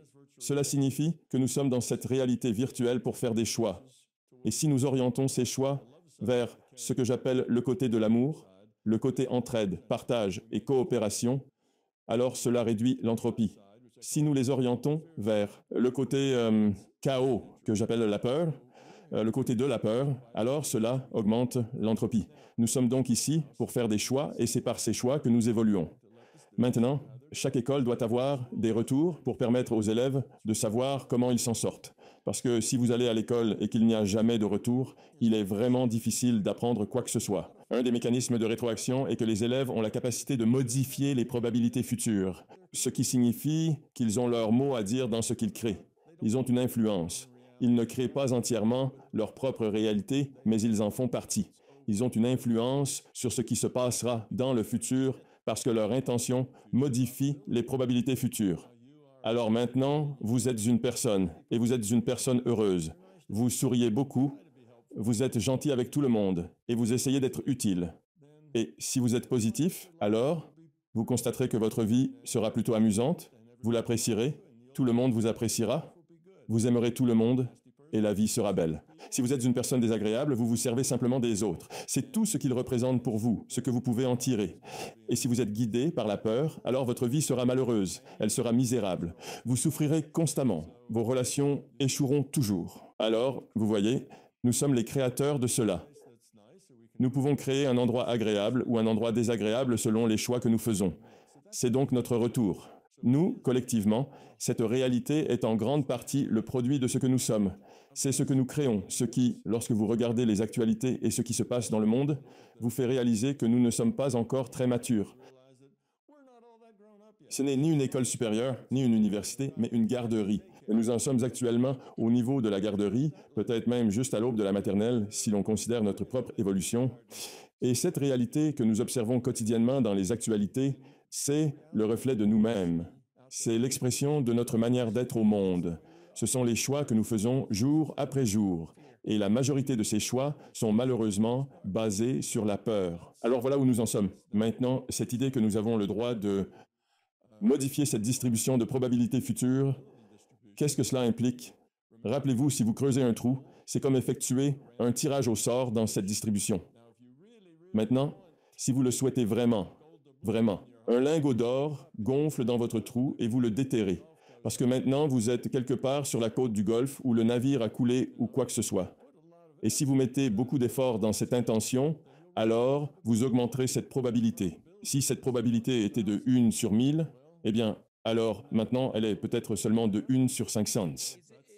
Mais il est toujours peu probable que vous obteniez le ballon dans votre trou, car c'est encore une chance sur 500. Mais vous avez modifié la probabilité. Ouais, vous voyez, permettez-moi une incursion instantanée avec notre probabilité et intention. Sommes-nous attirés davantage vers le doublon s'il y a un doublon à découvrir? Eh bien, il se passe qu'il n'y a pas de doublon, tout comme il n'y a pas de cuillère. Vous souvenez-vous de l'enfant? Il n'y a pas de doublon. C'est juste que lorsque vous creusez le trou, le système effectue un tirage aléatoire à partir de la distribution de probabilités pour décider quoi afficher dans ce trou. Parce que tant que vous n'avez pas creusé ce trou, il ne rend rien. Donc, il n'y a pas de doublon avant que vous creusiez ce trou.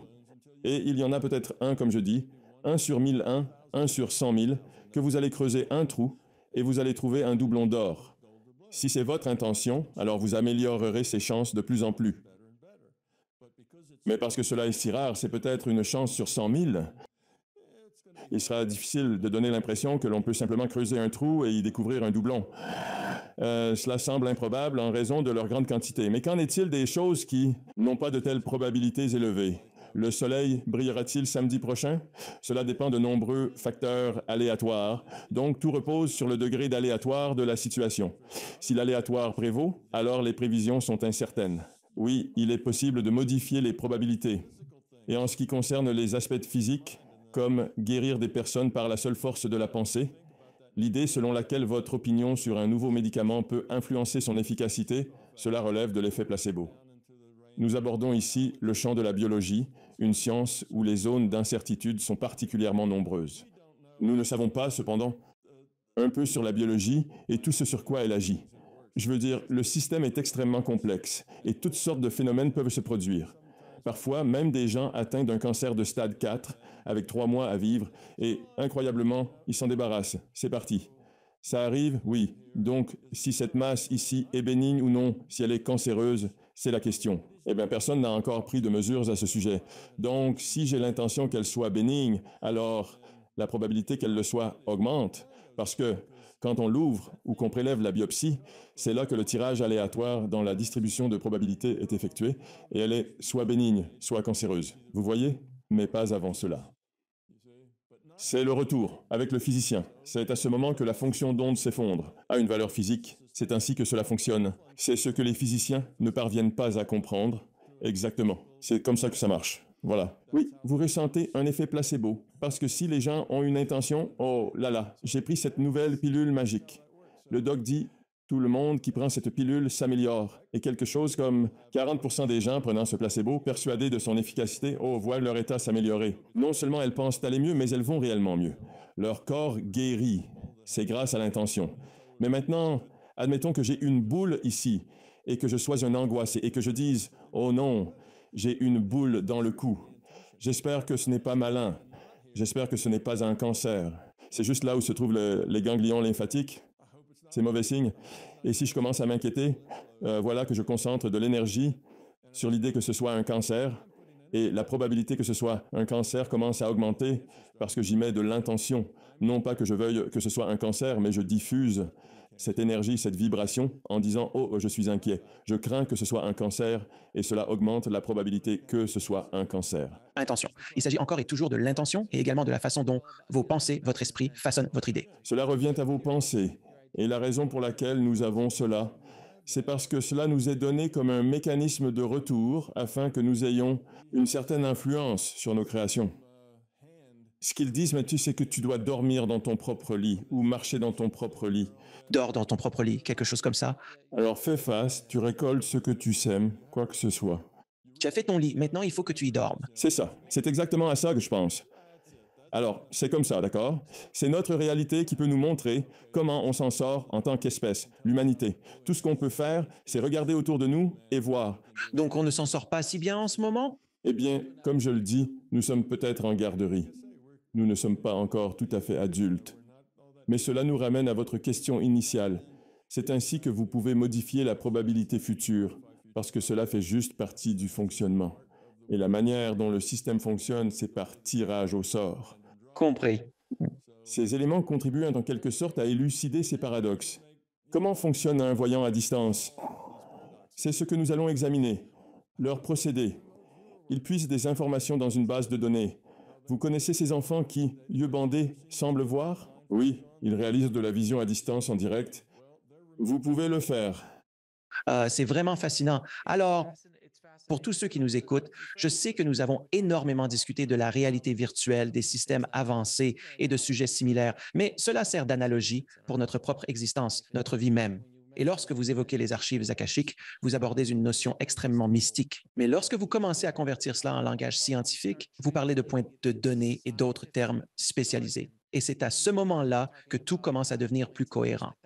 Ensuite, vous intégrez des éléments tels que la matrice et vous vous mettez à envisager des simulations et des idées de cette nature. C'est une idée fascinante de la manière dont fonctionne le monde et encore une fois, c'est vraiment une fusion de la science et métaphysique, spiritualité, mystique. C'est réellement fascinant. J'adore la manière dont vous avez réussi à fusionner ces deux univers pour les gens et à tenter d'en extraire un sens profond. Je veux dire, vous élaborez vraiment avec authenticité la théorie du tout, ce qui est une approche extrêmement fascinante de la considérer. Il y a environ 1000 idées me sont venues à l'esprit pendant que vous parliez et je les analysais, les remodelais, des idées familières et des concepts que j'ai lus auparavant, les traduisant et les adaptant en fonction de vos paroles. Et puis vous dites, d'accord, donc si ceci est cela et cela est ceci. C'est ainsi que les choses se lient et les probabilités de ceci ou cela en les combinant. Ainsi, mélanger la science, intégrer la physique avec la métaphysique, c'est réellement captivant. Oui, gardez à l'esprit que ceci est un modèle. D'accord, je suis physicien. Et ce que font les physiciens, c'est créer des modèles, ou nous appelons aussi ces modèles des théories, si vous voulez. Vous remarquerez que nous ne parlons plus de lois en physique. Newton le faisait et bien sûr, il s'est rendu compte que ce n'était pas vraiment une loi. C'était juste quelque chose qui fonctionnait dans une région spécifique. Ça marchait plutôt bien. Ce n'était pas vraiment une loi, donc nous ne faisons plus cela. Nous avons renoncé à cette forme spécifique d'hubris et d'arrogance qui prévalait en science, et désormais nous affirmons que tout repose sur un modèle ou une théorie. Ainsi, c'est la théorie de la physique quantique, ou c'est la théorie de la relativité, Comme la théorie des cordes. ou la théorie des cordes. Donc tout. Mais théorie ne signifie pas comme dans un roman policier. C'est votre hypothèse. Oh, c'est ma théorie que le majordome l'a fait. Cela ne correspond pas à ce que les scientifiques veulent dire. Ils parlent d'un raisonnement cohérent, une forme de logique structurée, un système de logique qui doit répondre à quelques exigences. Premièrement, il devrait comporter le moins de postulats possible. Parce que, en gros, on peut aboutir à n'importe quoi si on a suffisamment de jokers. On peut créer n'importe quelle main dans un jeu de cartes si on a assez de jokers. Et chaque postulat est comme un joker. Oh, c'est juste un postulat. On va simplement supposer que c'est vrai et on va supposer que cela l'est aussi. Et partons du principe que c'est vrai. Et partons du principe que c'est vrai. Eh bien, on peut tout construire à partir de n'importe quoi si on a un tas de suppositions. Il faut donc avoir le nombre minimal de suppositions possible, et il faut quelque chose de simple et élégant, car tout ce qui est fondamental sera simple. Si quelqu'un a besoin de 6 pages de calcul pour expliquer quelque chose, ce n'est pas fondamental. C'est un cheminement logique. C'est une descente dans un terrier logique vers cette chose. Et cela nécessite beaucoup de calculs et de trucs. Mais les choses fondamentales, comme la nature de la réalité, doivent être simples. Elles doivent reposer sur très peu de suppositions. Et la théorie doit être élégante, mais n'oublions pas que c'est un modèle. Je ne prétends pas qu'elle détient la vérité absolue. Ce que je dis, c'est que c'est une construction théorique. Modèles évalués. Pas par un vote populaire. Combien de personnes pensent qu'ils sont bons? Ils jugent uniquement sur combien de bonnes réponses, combien de bonnes explications peuvent-ils fournir? Peuvent-ils expliquer tout ce que nous savons être un fait? En d'autres termes, des choses sur lesquelles nous avons expérimenté, que nous savons que le monde est ainsi, et peuvent-ils expliquer de nouvelles choses? Et nous pouvons découvrir si ce sont des faits ou non. Et si un modèle est vraiment bon pour expliquer ce que nous savons, alors c'est un bon modèle. Et si cela explique seulement cette partie mais pas l'autre, alors c'est un modèle correct pour cette partie, et c'est bien. Mais nous savons qu'il existe quelque chose de plus élaboré qui expliquera les deux. Voyez, c'est là que Einstein a commencé à s'orienter dans la suite. Il cherchait à élaborer une théorie du tout, et sa théorie du tout visait à unir la physique quantique avec la relativité, car ces deux éléments constituent en quelque sorte la science. Maintenant, en physique, ces deux idées, ces deux modèles constituent l'essentiel de ce qu'est la physique. Il souhaitait donc les rassembler, car il avait conscience que chacune d'elles n'opérait efficacement que dans son propre champ d'application. Et elles comportaient certaines suppositions. Une hypothèse présente dans l'une est contredite par l'autre, et réciproquement, une hypothèse de cette autre est invalidée par la première. Par conséquent, elles soulèvent des problèmes philosophiques lorsqu'on les confronte. De ce fait, Einstein et les autres penseurs de son époque étaient convaincus qu'il devait exister une compréhension plus élevée, un niveau de généralité supérieur dominant les deux théories et qui permettrait de les unifier. Et il a nommé ce concept une théorie du tout. Mais cela n'était qu'un petit orteil, car il ne servait qu'à unifier deux champs de la physique quantique et la relativité. Quoi? Mon modèle est un gros orteil, car il ne s'agit pas seulement de déduire toute la physique à partir des principes premiers. Je suis capable de déduire la théorie de la relativité, d'expliquer la physique quantique et de répondre à toutes les énigmes. Quel est le terme pour ces énigmes en physique? Les paradoxes. Mais cela représente également un modèle du monde subjectif. Elle explique de manière équitable tout ce qui se passe dans le monde subjectif ainsi que tout ce qui se passe dans le monde objectif. Par conséquent, il existe désormais une science du subjectif, une science de l'objectif, et tout est issu d'une science de la conscience. Elle est à l'origine des deux. C'est en quelque sorte là où nous en sommes actuellement. Nous avons simplement commencé à explorer quelques fragments de ces domaines. C'est véritablement un modèle logique, mais c'est un modèle. Et je dis aux gens que si ce n'est pas le vôtre, l'expérience n'est pas votre vérité. Vous devez donc apprendre comment expérimenter cette réalité plus vaste, comment apprendre à expérimenter la conscience, non seulement à travers les yeux de l'avatar, mais également à travers le prisme de la conscience. Vous incarnez cette conscience. Et vous n'avez pas besoin de sortir de votre corps. C'est une métaphore très malheureuse. Vous n'êtes pas dans votre corps, vous êtes la conscience. Votre corps est un avatar. Vous êtes le joueur. Vous faites tous les choix pour cet avatar. Vous voyez? Alors, c'est en quelque sorte comme ça que ça fonctionne. Et puis, vous avez mentionné, je rattrape enfin les questions que vous avez posées. Je ne réponds tout simplement pas aussi rapidement que vous les posez. Pas de problème. Et c'est là que vous avez demandé, eh bien, que se passe-t-il lorsque l'avatar meurt? D'accord, donc on s'est préparé à ça, en quelque sorte. Allons-y maintenant. Vous êtes cette conscience, cette entité de conscience individualisée, mais vous en isolez une partie, un fragment de vous-même qui devient la conscience locale. Elle prend les décisions pour votre avatar, car vous, dans votre totalité, êtes l'unité de conscience individualisée. Vous êtes bien plus que cela. Vous êtes bien plus que cette seule personne, Tom Campbell ou qu'Alex Ferrari. Vous êtes toutes les différentes personnes, des paquets d'expériences que cette conscience a effectivement vécues. C'est donc cela que les autres nomment la réincarnation. Vous accumulez de nombreux paquets d'expériences, car le but principal est de réduire votre entropie, et cela n'est pas une tâche aisée. Vous devez opérer un changement en vous à un niveau fondamental pour y parvenir. Cela prend donc énormément de temps. Alors, voici comment cela fonctionne. Commençons simplement par l'étape de la mort. Vous avez un avatar, et si cet avatar vient à mourir, cela ressemble à la situation où votre elfe décède dans le jeu World of Warcraft. Vous le ressuscitez, ou vous en choisissez un autre, n'est-ce pas? Parce que le jeu n'est pas amusant si on ne peut jouer qu'une seule fois. Et également une seule fois à travers le regard d'un personnage. Être un elfe, c'est différent de si vous êtes un sorcier ou un autre être. Princesse ou peu importe, n'est-ce pas? Alors, si vous voulez vraiment apprendre le jeu et comment bien y jouer, eh bien, vous ne pouvez pas y arriver en essayant une seule fois avec un seul personnage. Ce n'est tout simplement pas suffisant. La variation sur les possibilités pour vraiment exceller est importante. Et c'est pareil dans ce cas. Donc, dans ce modèle logique que j'ai conçu, je n'ajoute rien. De la réincarnation que je nomme, des paquets d'expériences multiples, car j'essaie d'éviter les mots à la mode, et les choses religieuses, car cela rebute les gens. Donc, cela n'a pas émergé parce que je pensais que c'était une bonne idée. Cela s'est imposé parce que c'était logiquement nécessaire. Tous les éléments de mon modèle sont simplement des choses qui sont logiquement nécessaires. Donc, c'est une partie du processus logique, et puis vous mourrez. Et dès que vous mourrez, vous commencez à vous réunissez avec votre unité de conscience individualisée. Vous étiez cette unité de conscience à libre arbitre. C'est ainsi que je l'appelle. C'est la sous-partie. C'est comme si vous posiez une cloison, vous délimitez une partie de vous-même, et cette partie de vous-même ne possède que la représentation de sa qualité. Qu'entend-on par qualité? À quel point son entropie est-elle faible à ce stade? Combien de bons choix a-t-elle fait par rapport au nombre de mauvais choix? Alors, quelle est la qualité de cette conscience, sachant que la haute qualité correspond à une entropie plus faible? Vous saisissez? La qualité de la conscience se poursuit donc dans... C'est la partie de cette UIC individuelle qui se connecte à l'avatar et qui fait les choix pour l'avatar. C'est juste que ce sous-ensemble contient votre qualité, il ne contient aucune de votre partie intellectuelle.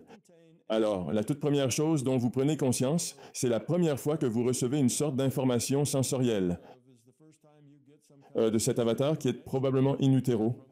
Vous voyez des lumières, des clairs et des obscurs, vous entendez des voix. Vous avez un environnement là-dedans. C'est spongieux, et vous le frappez quelquefois, vous donnez des coups de pied, et c'est boueux, et vous avez toutes ces données sensorielles qui arrivent. Vous commencez à les percevoir, mais vous vous identifiez à cela parce que c'est la seule expérience que vous avez. Vous êtes arrivé sans expérience, juste avec votre nature. Alors maintenant, vous devez commencer avec une expérience nouvelle. Pourquoi faites-vous cela? Pourquoi n'arrivez-vous pas avec des expériences préalables? Vous n'arrivez sans aucune expérience parce que votre objectif ici, c'est de grandir, n'est-ce pas, de faire de bons choix, et vous devez prendre des décisions qui vous représentent vraiment. Et si vous aviez la partie intellectuelle, ce que vous feriez, c'est jouer avec le système. Vous dites, « Oh, je suis ici pour cette raison. Je dois être bienveillant, alors je vais l'être en permanence. Je vois quelque chose et je vais faire preuve de bienveillance. » Mais il y a une grande différence entre agir avec bienveillance et être véritablement bienveillant. Maintenant, si vous possédez tout ce savoir intellectuel, vous agiriez avec gentillesse car ce serait la chose à faire. Mais ce n'est pas être gentil, cela doit venir du cœur. Il faut que cela émane de votre être même, que vous soyez gentil et non que vous vous contentiez de le paraître. Donc, la partie intellectuelle ne fait qu'entraver. De plus, cette partie intellectuelle est submergée par l'expérience. Cette partie intellectuelle en aurait 10 000 anciennes épouses, 50 000 anciens enfants, etc., etc., etc. Vous ne pouvez simplement pas tout gérer seul. Alors, juste pour un bref instant, je souhaite vraiment revenir à l'essence pure du joueur qui est en moi. Recommence de zéro, sans les avantages acquis. Il doit réapprendre et redécouvrir le jeu comme s'il le découvrait pour la première fois. Chaque action est une nouvelle découverte, chaque progrès une victoire. Ainsi, le joueur, à un niveau inconscient, il a déjà joué à ce jeu de 2345 autrefois avec 5 ou 6 variétés différentes de joueurs et il apporte toute cette expérience accumulée à un niveau inconscient par rapport à ce qu'ils font actuellement. Ils doivent certes encore parcourir le chemin, mais il y a des compétences, des ensembles de savoir-faire qu'ils ont pu développer au fil du temps. Par exemple, tu vois, je sais manier le couteau, l'épée, et de cette façon, je comprends que si je manie l'épée de telle manière, cela va influencer mon parcours presque à un niveau inconscient. Même si l'épée que je tiens est différente, qu'elle n'a pas la même puissance que l'or, que cette princesse la manie d'une façon particulière parce qu'elle a intégré cette compétence dans son jeu. Nous nous immergeons vraiment dans les subtilités ici, les amis. Est-ce que cela a du sens? Oui, et il sera question bien plus d'adopter certaines attitudes que de manier des épées, n'est-ce pas? Je l'utilise juste en tant que joueur. Ouais, c'est ça. L'attitude que tu adoptes envers toi-même et envers les autres, c'est précisément ce que tu apportes dans l'existence. Tu vis ta vie, tu accomplis tes actions et avec un peu de chance, tu parviendras à réduire ton entropie. Tu travailleras à élever la qualité de ta conscience. Puis vient le moment où ton avatar expire. Lorsque ton avatar décède, la séparation entre l'unité de conscience individuée, qui renferme l'ensemble des expériences vécues au cours de tes vies, et l'unité de conscience libre, qui était auparavant juste une fraction, sans l'intellect, mais dotée de qualité, cette barrière commence alors à se dissiper. Alors tu commences à te réunifier. Cette unité de conscience libre, c'est juste d'accord, c'est juste toi, c'est Alex, et c'est unique. Ce personnage ne se rejoue pas. Ce personnage, c'est terminé. Tu commences à devenir l'unité de conscience individualisée, pas juste l'entité de libre arbitre choisissant, mais une perspective élargie désormais. Tu as donc une compréhension plus globale des événements. Cela se manifeste. Lentement, pas d'un seul coup brutal. Ça ne serait pas bon. Tout doit se dérouler progressivement. Sinon, cela serait déconcertant pour les gens. Ainsi, cette pétition commence à perdre de son intensité et tu commences à avoir une vision plus large et plus complète. Considère ceci. Tu es désormais une unité de conscience individualisée. C'est ta véritable nature. C'est le toi essentiel. Compris. Alors, d'accord, abordons directement les nuances du temps. Ça te va? Tu étais en vie. À cet instant précis, tu n'es plus. Alors, que se passe-t-il? Tu prends conscience de ta propre conscience. C'est le moment d'écart. Oh, je suis encore conscient. Oh, que se passe-t-il donc? Je vais par là. Oriente-toi vers la lumière ou fais ce que bon te semble. Traverse le tunnel. Ce sont des métaphores, n'est-ce pas? Oui, ce ne sont que des métaphores. Nous créons des tunnels dans notre esprit, non pas parce qu'ils existent réellement, mais parce que nous sommes conditionnés à croire qu'on ne peut pas aller de A à B sans un déplacement physique. La seule façon de créer une sensation de mouvement, c'est de se déplacer à côté d'une chose immobile. Alors, on se crée un tunnel pour se déplacer à l'intérieur, ce qui nous donne un sentiment de sécurité, de mouvement. Ouais. Ainsi, on imagine ces choses. Et peut-être connaissons-nous tous, tante Suzy, oncle Fred, qui sont de notre famille ou autres. Ils disent « Oh, tout va bien, ne t'en fais pas ». Ce processus, cette manière de minimiser, moi je l'appelle, est une autre réalité virtuelle conçue spécifiquement pour les transitions. C'est la réalité de transition, et c'est là toute sa raison d'être. Tu y entres, et l'objectif principal de cette réalité de transition est de te permettre de te détendre, de lâcher prise et de commencer à réfléchir à ce que tu souhaites entreprendre par la suite. Et dans la mesure où les individus y arrivent excités, contrariés ou en colère, peut-être parce qu'ils viennent de vivre une expérience intense comme se faire tirer dessus en plein combat et qu'ils sont tendus, le système met tout en œuvre pour les aider à se relaxer. Ça va, tu es en sécurité. Tu vois, l'oncle Fred te dira que c'est un endroit agréable. Et rien de tout cela n'est surréel. Ce n'est pas vraiment ton oncle Fred. C'est juste le système qui simule ton oncle Fred, à partir des données qui sont dans la base de données et qui définissent précisément l'oncle Fred. L'oncle Fred est parti. L'oncle Fred était une entité consciente dotée de libre arbitre. C'est terminé. Mais toutes ces données sont encore là. Alors le système peut imiter l'oncle Fred à la perfection. Quoi qu'il en soit, tout ce qui est nécessaire pour que vous vous sentiez plus confortable. Cependant, si le fait de voir vos proches ne vous réconforte pas parce que vous n'appréciez pas vraiment leur compagnie, alors vous ne les verrez pas. Ça pourrait être Jésus, ça pourrait être Marie, ou ça pourrait être votre prof de maths du lycée. Ça pourrait être n'importe qui là-bas pour vous aider à vous détendre. Le système cherche simplement à vous apaiser. Et ensuite, et si vous n'êtes pas très excité et que vous êtes déjà calme et que le processus est très rapide, alors vous commencez juste à penser à ce que vous allez faire ensuite. Vous faites des projets, puis vous trouvez un autre endroit et vous replongez pour une nouvelle expérience. Si vous êtes un peu perdu, alors cela peut prendre plus de temps pour que vous lâchiez prise. Donc cela dépend en quelque sorte de où vous en êtes, de votre degré d'évolution, je suppose. Lorsque vous arrivez là-bas, que vous soyez un peu éberlué et fou, ou que vous soyez d'accord avec le processus, cela détermine ce que vous vivez. Donc c'est juste une réalité virtuelle appelée réalité de transition. Et dès que vous arrivez au point où vous dites « Hey, c'est un peu ennuyeux ». Quelle est la prochaine étape? Que puis-je faire ensuite? Vous n'êtes jamais contraint à quoi que ce soit. Votre libre arbitre est et restera toujours respecté. Nul ne vous imposera jamais de faire ceci ou cela. Vous avez toujours le choix. Vous pouvez toujours dire non et vous dites toujours oui. Alors, s'il demande, alors, vous êtes prêt? Vous pouvez dire non. J'ai vraiment passé un mauvais moment, je vais faire autre chose ou je vais aller dans une autre réalité virtuelle. Je ne veux plus aller dans celle-là. Et vous pouvez faire ces choses et vous n'êtes jamais obligé de faire quoi que ce soit. Mais finalement, ce qui arrive, c'est qu'on finit par s'ennuyer. Des avocats, un long moment juste à ne rien faire et à attendre. Ne pas avoir de but précis ou de choses à faire, mais vous pouvez rester assis aussi longtemps que vous le souhaitez. Mais ensuite, les gens disent, bon, je n'apprends rien, je ne grandis pas, je ne deviens pas, je n'évolue pas. C'est du temps perdu. Retournons dans le simulateur et tentons à nouveau de faire de bons choix. D'accord. La dernière fois que cela s'est produit, j'ai rencontré ce problème. Je vais tenter de le surmonter cette fois-ci. C'est ainsi que ça fonctionne, n'est-ce pas? Et puis, on y retourne.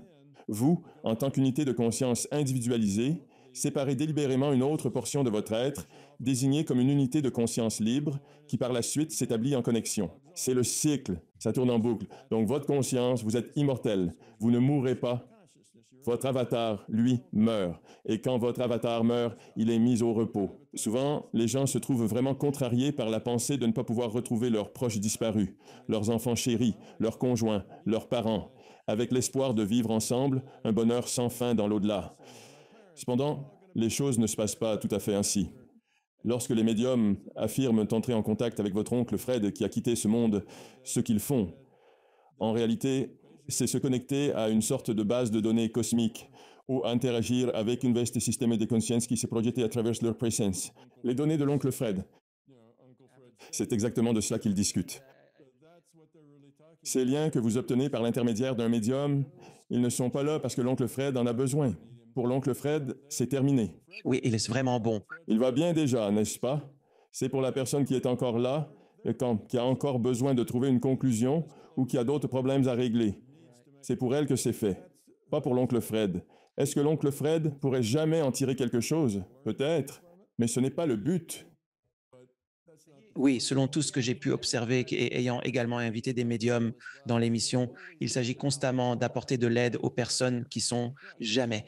Je n'ai jamais entendu un médium dire, vous savez, il faut vraiment que l'oncle Fred se libère de ce poids parce que il n'est pas détendu de l'autre côté. Il doit veiller à ce que cela ne devienne jamais un problème. Toujours dans le but d'aider la personne présente ici. C'est le message essentiel qui ressort. Je pourrais discuter avec vous pendant des heures, tant j'apprécie notre échange et j'espère vraiment vous revoir pour explorer les nombreuses questions restantes. Mais je vais me concentrer sur deux questions finales que je pose à tous mes invités. Quelle est votre mission dans cette réalité, le temps de votre présence ici? D'accord. Le temps que je passe ici avec Avatar Tom? Oui, d'accord. Eh bien, je suis ici avec une mission. La réalité virtuelle et la nature de la réalité. Je suis en quelque sorte venu avec ça, et je dis cela parce que quand je suis arrivé, j'étais très cérébral droit. J'étais très intuitif. J'étais ce petit garçon de 5 ans qui s'asseyait à l'arrière de la voiture, accompagné de ma sœur, qui avait 2 ans de plus. Ensemble, nous partions en voyage. Le trajet de 6 ou 7 ou 8 heures que vous faites avec vos parents quelque part ou en vacances. Et vous savez comment sont les petits-enfants. On est arrivé. Je garde les enfants. Je sais bien. Ouais, ça commence à peu près 10 minutes après avoir quitté l'allée de notre maison. On est déjà arrivé? Oui, mais moi, je n'étais pas de ce genre-là. Je m'installais confortablement, je me relaxais, et ensuite, je commençais à psalmodier doucement. J'inventais un petit chant sur le moment, je le murmurais. Et avant même que l'on s'en aperçoive, j'étais transporté ailleurs. Et ensuite, après 6 heures, nous arrivions enfin, je sortais de mon sommeil et, oh, nous étions arrivés. Eh bien, en réalité, seulement environ 1015 minutes se sont écoulées. Cela a été plutôt rapide. Donc, je m'adonnais à ce genre d'activité, et cela irritait ma sœur au plus haut point parce qu'elle cherchait désespérément quelqu'un avec qui jouer. C'était avant les Game Boys. C'était avant toute cette distraction qui tient maintenant dans une petite boîte. Pour divertir un enfant, il fallait interagir avec un autre enfant, réellement, plutôt qu'avec un appareil électronique. Alors je la laissais un peu pour compte. J'étais donc un peu dans l'excès à ma manière quand j'étais petit, très intuitif et très cérébral droit. Mais je savais que j'avais une très forte volonté de développer mon cerveau gauche, développer le raisonnement logique. Alors, j'ai lutté avec ça, je m'y suis attelé et j'ai travaillé très dur. Les maths, c'était très difficile pour moi parce que c'est tout un processus logique, mais finalement, au moment où j'ai terminé l'université et à mi-chemin de mes études supérieures, ça a fait tilt. Et là, j'ai compris. Ah, d'accord. Ensuite, les maths sont devenues faciles, mais j'ai lutté avec ça pendant longtemps avant. Cela était facile, quoi qu'il en soit. Alors, je me suis dit qu'il fallait que je développe l'hémisphère gauche pour pouvoir comprendre la vision globale. Et en remontant à quelques vies antérieures, je travaille sur cette préparation depuis 2 ou 3 autres existences. Donc, je suis atypique dans le sens où j'ai en quelque sorte davantage scénarisé ce pourquoi je suis venu ici, ce qui est atypique. La plupart des gens viennent parce qu'ils ont besoin de plus d'expérience, de plus d'opportunités, de faire des choix, et peut-être ont-ils des projets comme, eh bien, je me suis vraiment beaucoup mis en colère. J'ai ce problème de gestion de la colère. Je perds constamment mon sang-froid et quand cela arrive, je détruis tout ce qui se trouve sur mon passage. Cela ruine mes relations personnelles et nuit gravement à ma relation professionnelle avec mon employeur. Ça ne marche simplement pas bien. Alors, je vais obtenir un avatar dans une situation où vraiment ça me frappe en plein visage. Cette histoire de contrôler sa colère, c'est quelque chose que je dois absolument gérer. Alors, tu peux faire des projets, tu peux même prévoir d'interagir avec certains êtres pendant que tu es là. Mais ce sont des détails. L'essentiel, c'est que tu y retournes parce que chacun possède le libre arbitre et tenter de prédire ce qui va se passer, à quoi cela ressemblera, et qui sera à côté de nous est incertain. Avec qui tu vas finir et tout le reste de ces choses qui sont si difficiles à prévoir parce que tout le monde a le libre arbitre. Donc, ces plans ne peuvent pas être trop détaillés. Ils peuvent être très généraux, des plans à grandes lignes, mais dès que tu entres dans le détail, tu vas rencontrer de la frustration parce que ces plans vont voler en éclats. Avec le libre arbitre viennent les choix. Eh bien, c'est bien comme on le dit souvent, tu fais des plans et Dieu rit, et cela est tout à fait vrai. Enfin, c'est pour ça que je suis là. Je suis ici pour faire exactement ce que je fais. Développer cela. Il fallait que je me tourne vers la science. J'ai dû. Je ressentais le besoin impérieux de me tourner vers la science. Ma personnalité m'obligeait à tout déduire des principes de base, absolument tout. Je ne pouvais pas me rappeler de quel âge j'étais, à moins que je ne commence par savoir quand je suis né et que je doive le calculer précisément à la date. Mais si, un jour plus tard, quelqu'un me demandait mon âge, je devrais recommencer. Je devrais le calculer à la date. Et si le lendemain, quelqu'un me posait à nouveau la question, je ne m'en souviendrais pas. C'était simplement la façon dont fonctionnait mon esprit. Il était nécessaire de tout calculer en repartant des principes fondamentaux. Je ne parvenais pas à me souvenir laquelle était ma main gauche et laquelle était ma main droite. Ce que je devais faire, c'était de visualiser dans mon esprit une balle de baseball, juste une balle, et de faire le geste de la lancer, puis d'observer avec quelle main je l'avais projetée, et je pouvais ainsi déduire que c'était ma main droite, car c'est un fait avéré, je savais. Alors, si quelqu'un me disait de tourner à droite, j'avais en tête l'image d'un enfant qui lance une balle. Ah, voilà, c'est ça, à droite. Contrairement à la plupart des gens qui savent instinctivement, c'est une connaissance intuitive de quelle est la main droite et la main gauche. Avec le temps, je devais toujours le calculer même dans. Je ne savais pas, jusqu'à ce que j'ai probablement 50 ans. Est-ce que ça a commencé à devenir naturel pour moi de savoir laquelle était laquelle sans avoir à le calculer? Mais c'était un avantage en physique parce que je n'acceptais rien si je ne pouvais pas le déduire depuis la base. Et cela me rendait très lent. Quand j'arrivais à un examen, je devais déduire la réponse depuis la base. Et les autres se contentaient de mémoriser une équation et de l'appliquer mécaniquement pour obtenir la réponse bien plus vite que moi. Parce que je devais déduire toutes ces équations.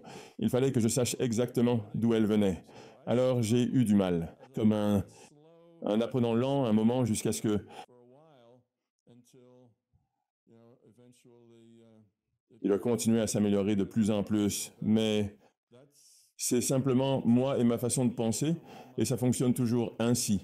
Je ne retiens pas ce que les autres mémorisent facilement, surtout les détails à apprendre. Ma capacité de mémorisation est quasi nulle. Compris. Alors, où les gens peuvent-ils en savoir plus sur vous et votre livre, Mon gros orteil, ainsi que sur toutes vos activités? Ils peuvent visiter la page web www.mongrosorteil. Ils peuvent se rendre à un endroit et là, vous trouverez plein de choses.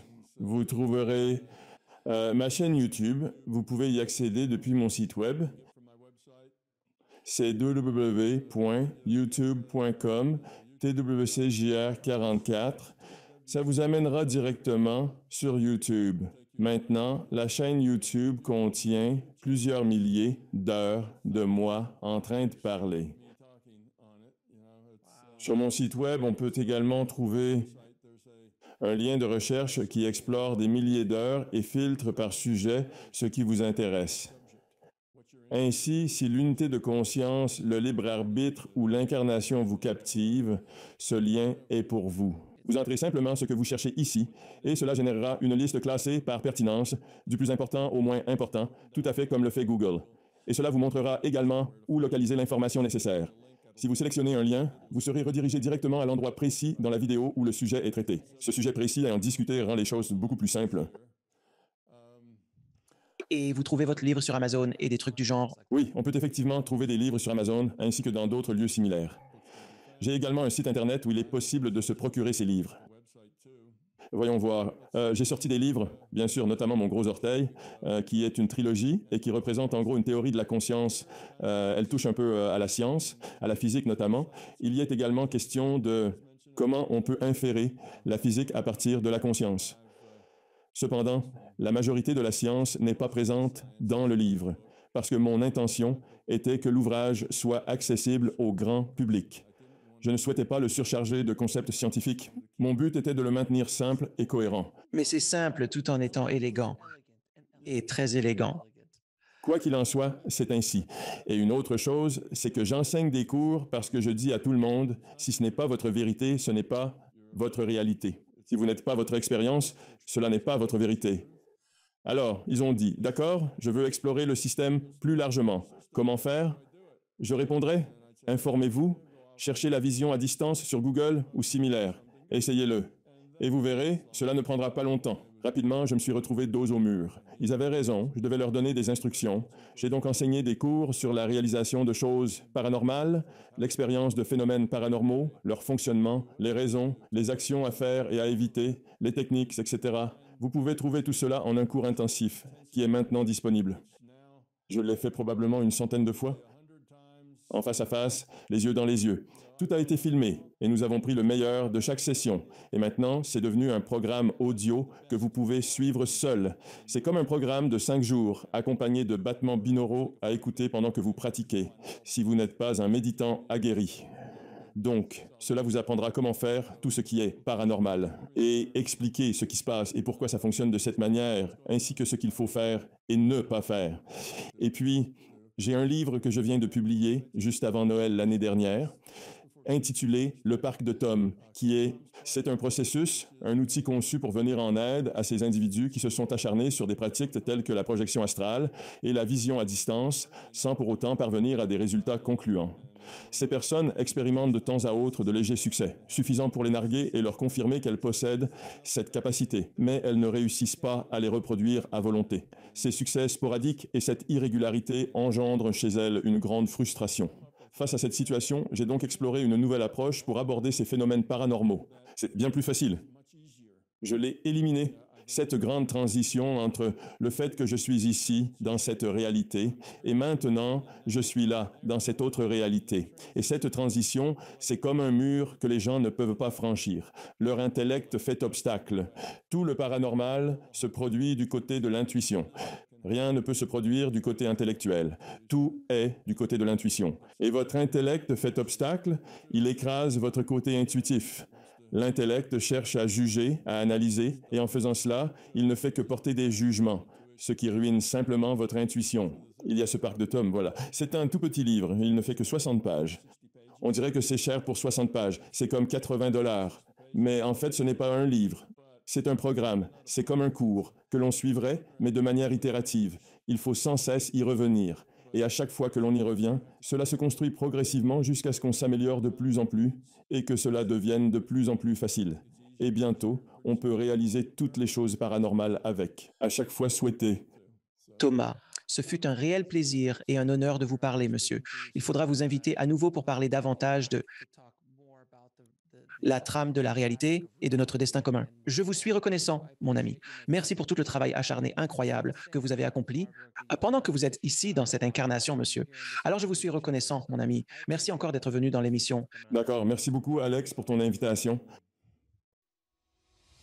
Merci de regarder. Cliquez sur une des vidéos ci-dessous pour poursuivre votre voyage et n'oubliez pas de vous abonner.